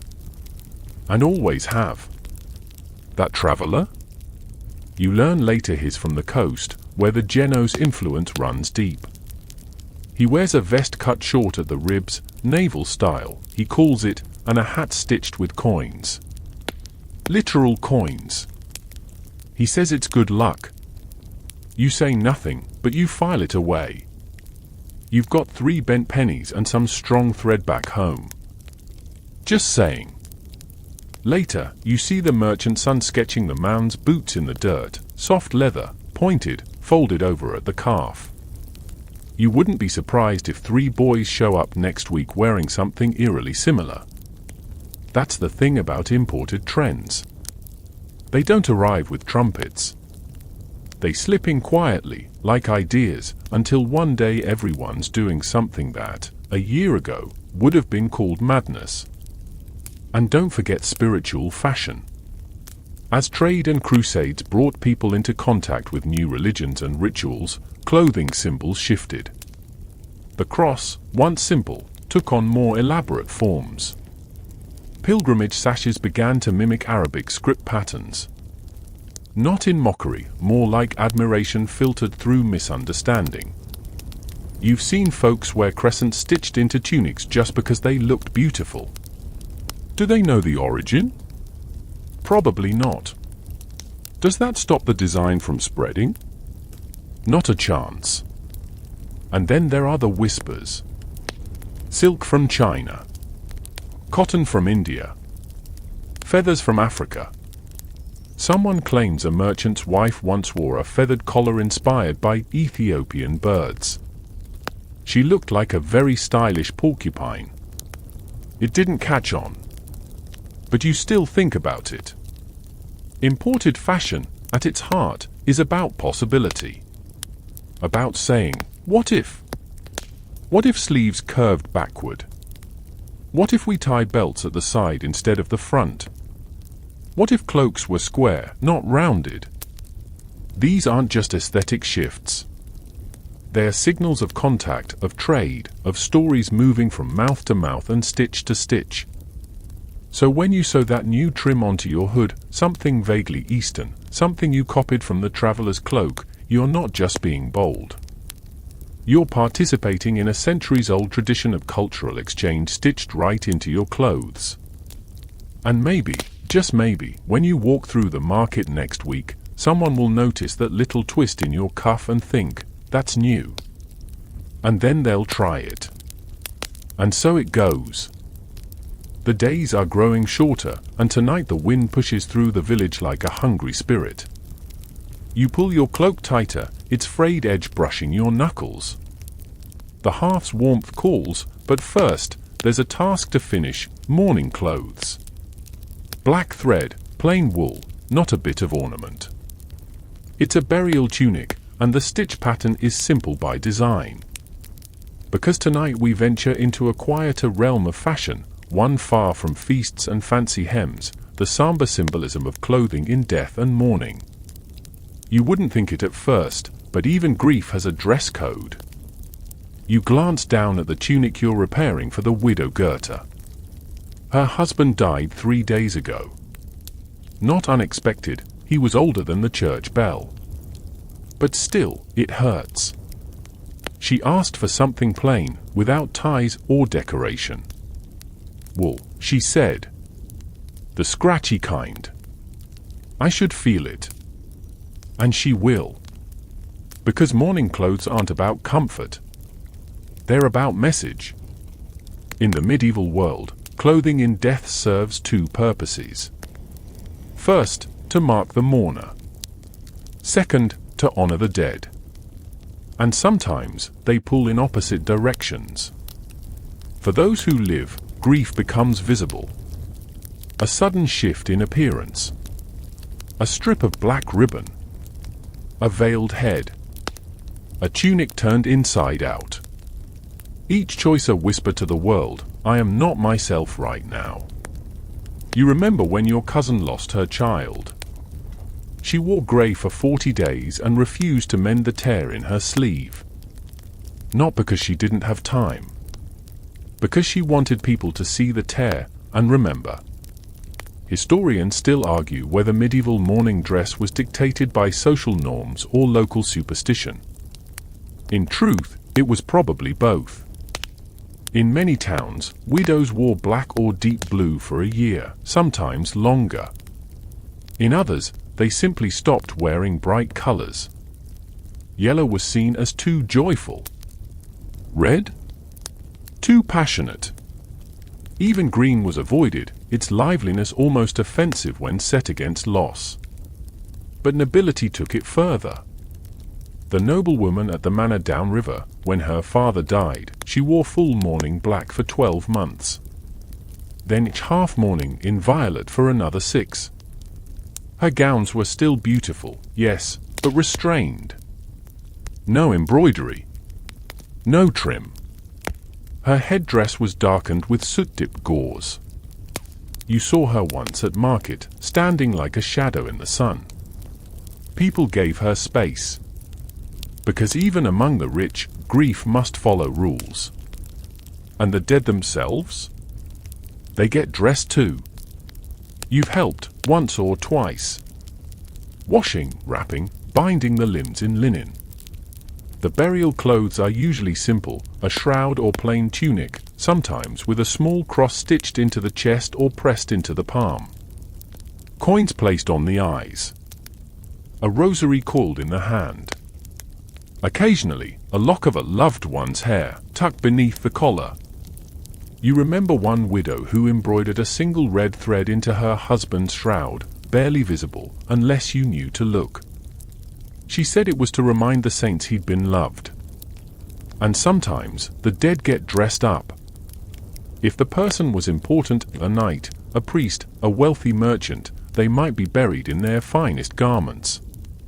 You once saw a funeral procession where the corpse wore a fur-lined cloak and a chain of office, even in death. But don't mistake that for vanity. Often, it's about legacy. About showing who they were to the world, one last time. And yet, there are quiet rebellions. You've heard of mourners who stitched flowers into their veils. Secret blossoms, hidden in black thread. A way to mourn without surrendering all color. You've done it yourself, just once. When your friend died 2 winters ago, you wore grey. But your hem bore a single stitched star. She loved the night sky. It felt right. Because grief, like fashion, is personal. Sometimes you see the baker's son still wearing his father's old belt. It's cracked, worn to a shine, too large by far. He cinches it double tight. No one comments. Or the girl at the edge of town who wears her dead sister's cloak, lined with beads. She never speaks of her. But the beads whisper for her, in every sway. Not all mourning is loud. Sometimes, it's held close to the skin. And then there are the mourners who defy the silence. You recall a woman who, instead of black, wore her dead husband's favorite red scarf. He said it made me look like fire, she said. The priest frowned. But no one said a word. Because there's a strange tenderness in seeing someone dress their grief. It's not for fashion. It's for memory. And tonight, as you finish stitching the final seam on Goethe's tunic, you run your fingers over the fabric. It's rough, yes. But strong. Honest. A second skin for sorrow. She'll wear it tomorrow. Walk behind the bier. Stand at the grave.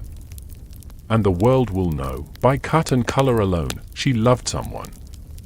And for now, that's all the language she needs. It's early, too early. The sky is the color of pewter, and the village still slumbers beneath its quilts of mist. But you're already up, tugging at your boots and brushing ash from your sleeves. Because today isn't just market day. It's a wedding day. And wedding fashion in the medieval world? Oh, it's chaos, ritual, and giddy spectacle all rolled into one.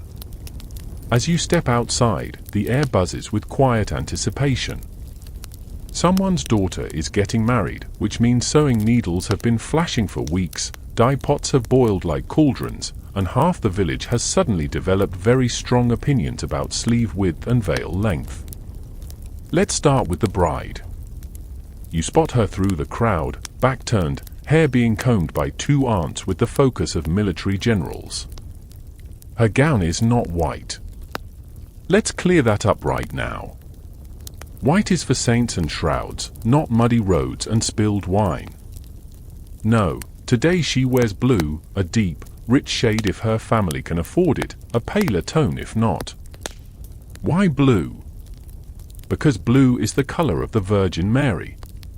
Purity, piety, a gentle sort of power. It's tradition, and it's also just pretty. Also, onions don't dye anything blue, so it's clearly special.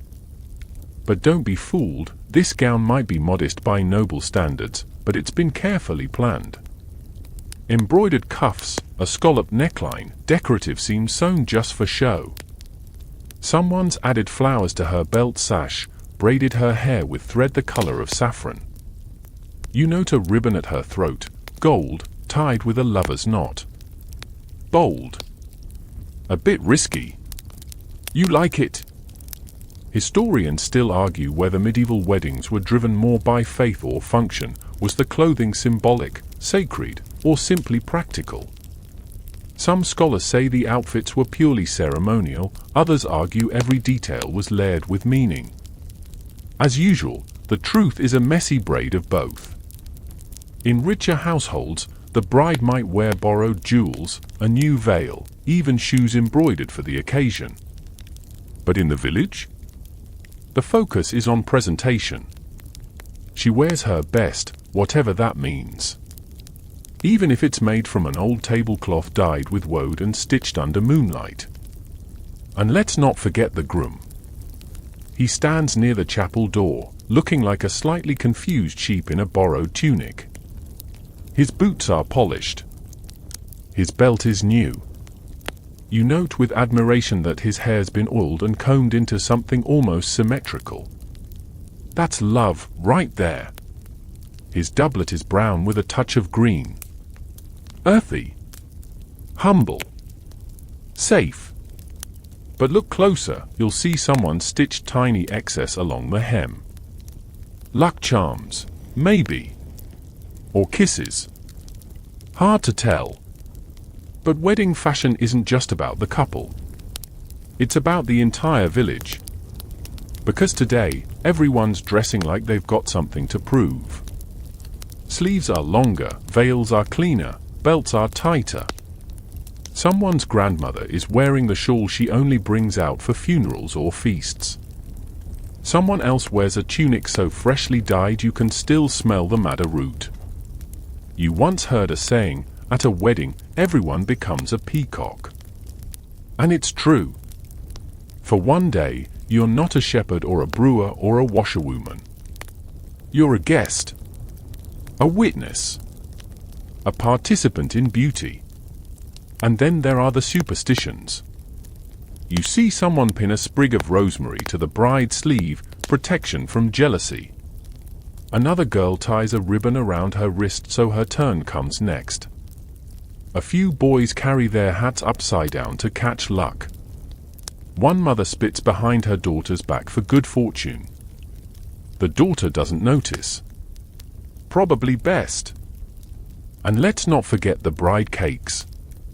Today, they're less frosted confection and more sweetened bread with nuts and mystery.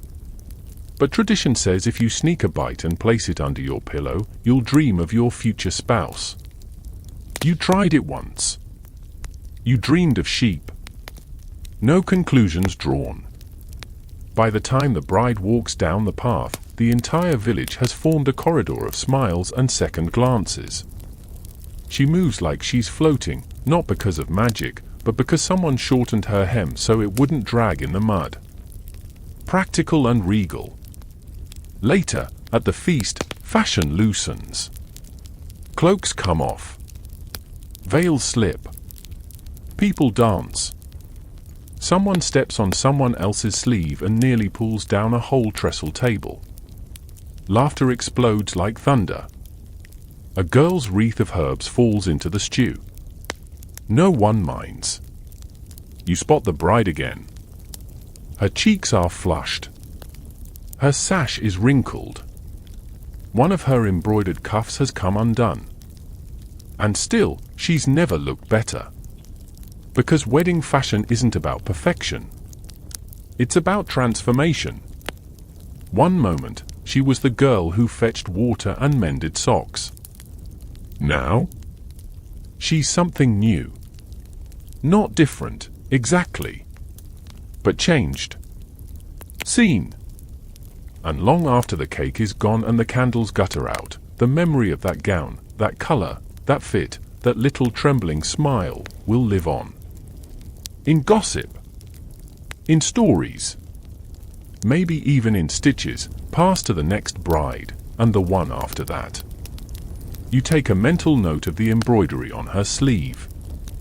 You like that pattern.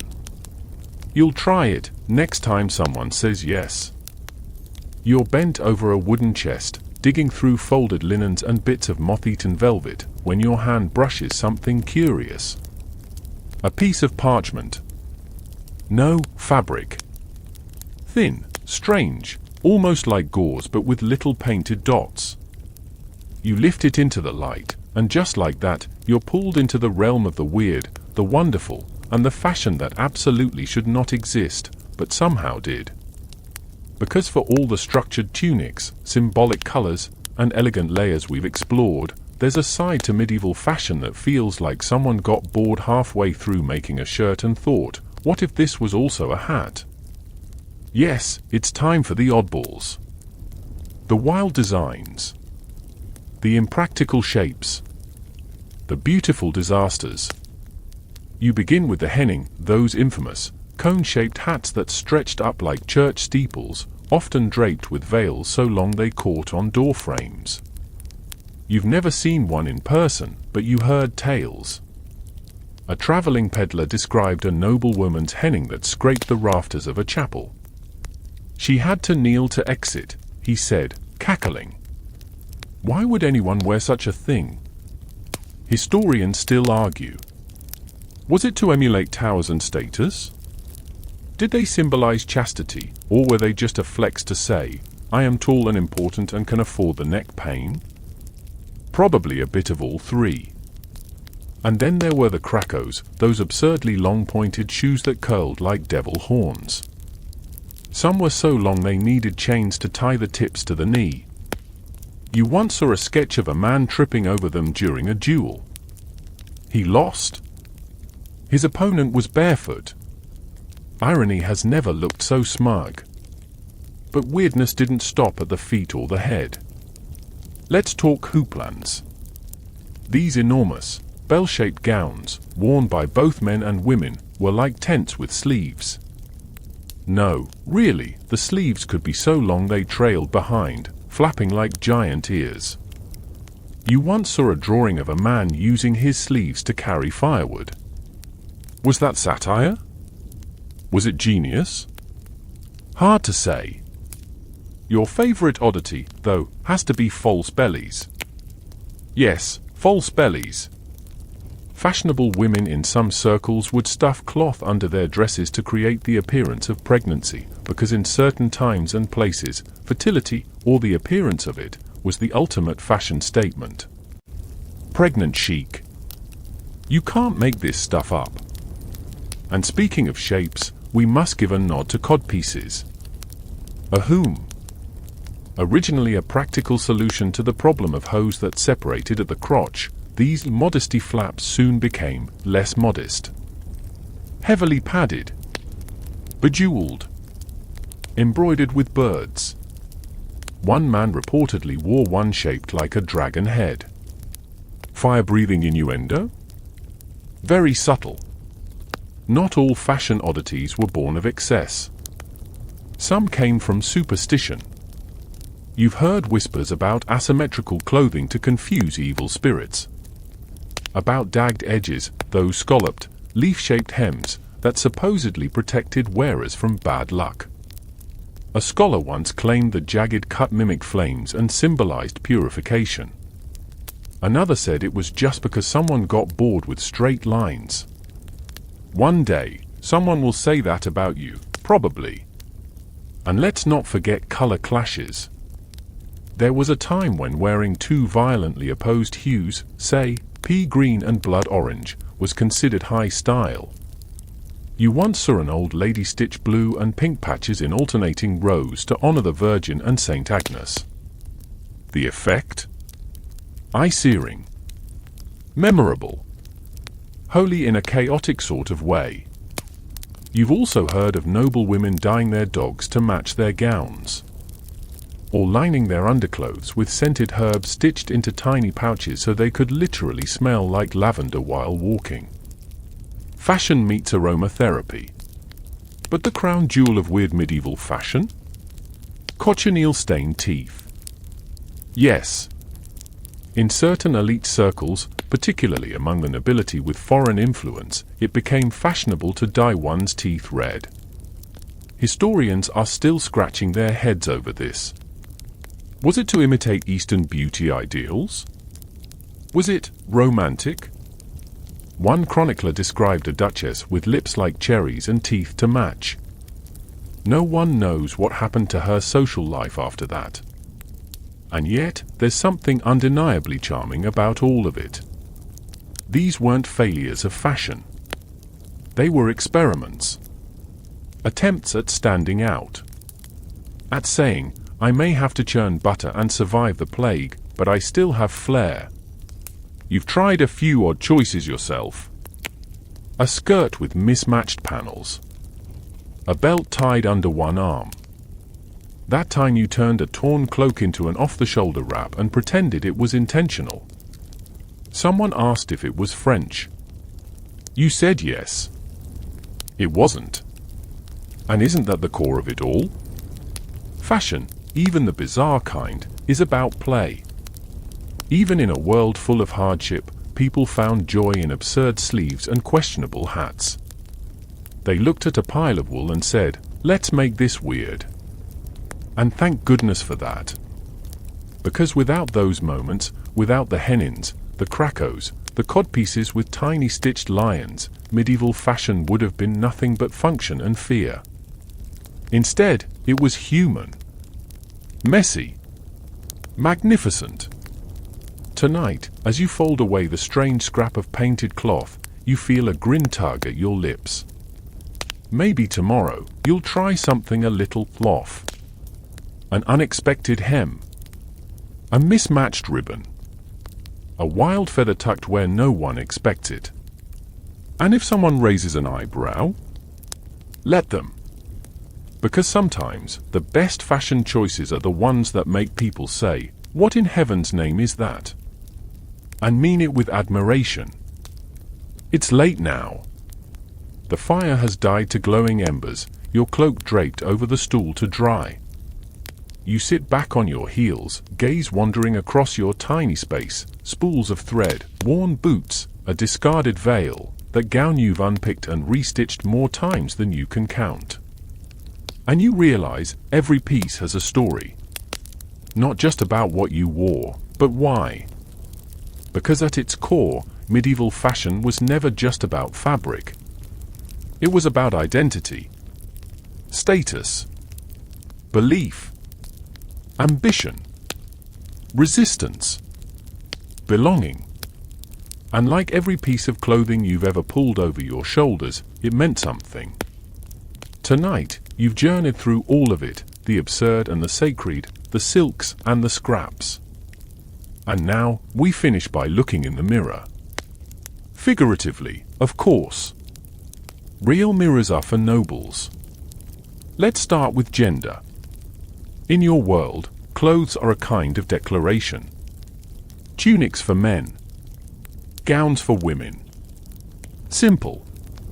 Or so they say. But walk around long enough and you start to notice the edges blur. Women wearing hose under their skirts to ride. Men with gowns so long they swish like scandal. Even veils get repurposed, tied as belts, used as sashes, looped into elaborate chest bands.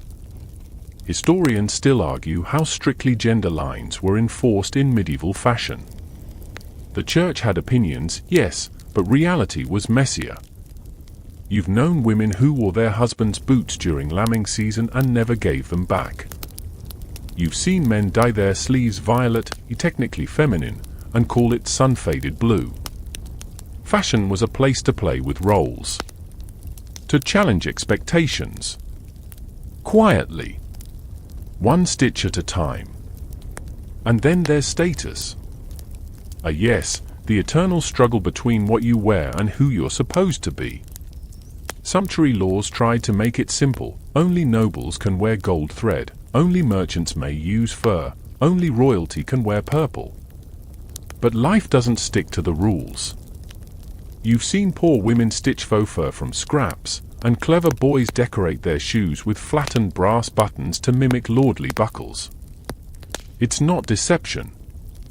It's aspiration. And it's art. Besides, half the time, the rich don't even follow their own rules. You remember when Lady Marguerite wore 3 girdles at once, just to prove she could. They dragged behind her like serpents. The bishop tripped over one. You still smile about it. And let's not forget faith. Your clothing isn't just for warmth or status, it's for the soul, too.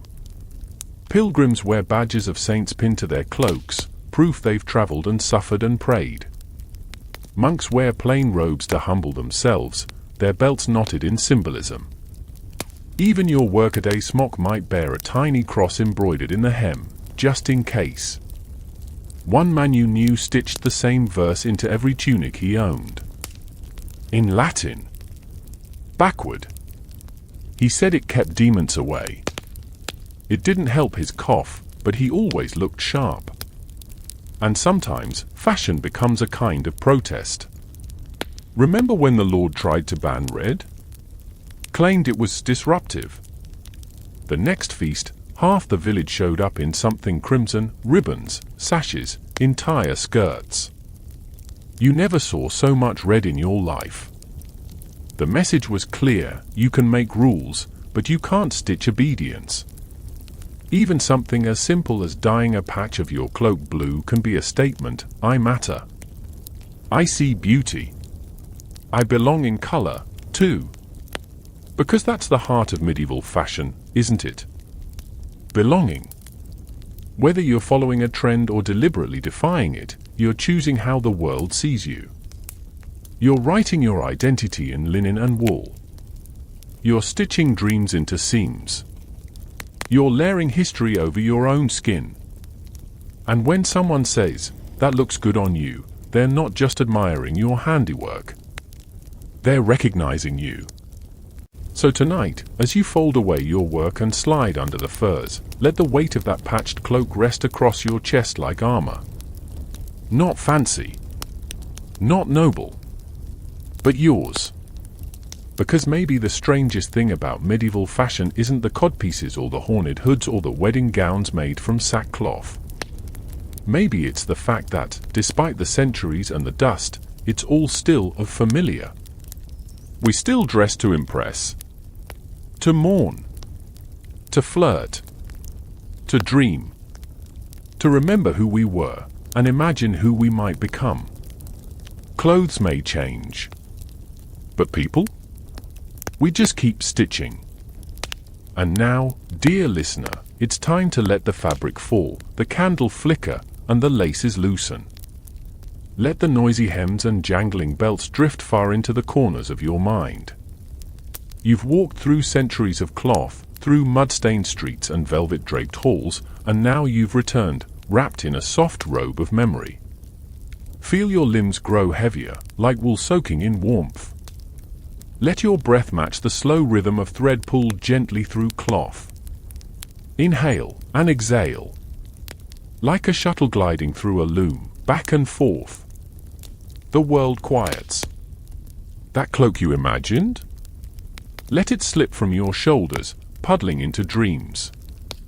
The boots you marched in? They can rest now. The gown, the belt, the hood, they all fade into whispers. And what remains is still, soft, timeless. So close your eyes, traveler. Let the fashions of yesterday become tomorrow's size. And sleep, deep, warm, and undisturbed, beneath the blanket of history itself.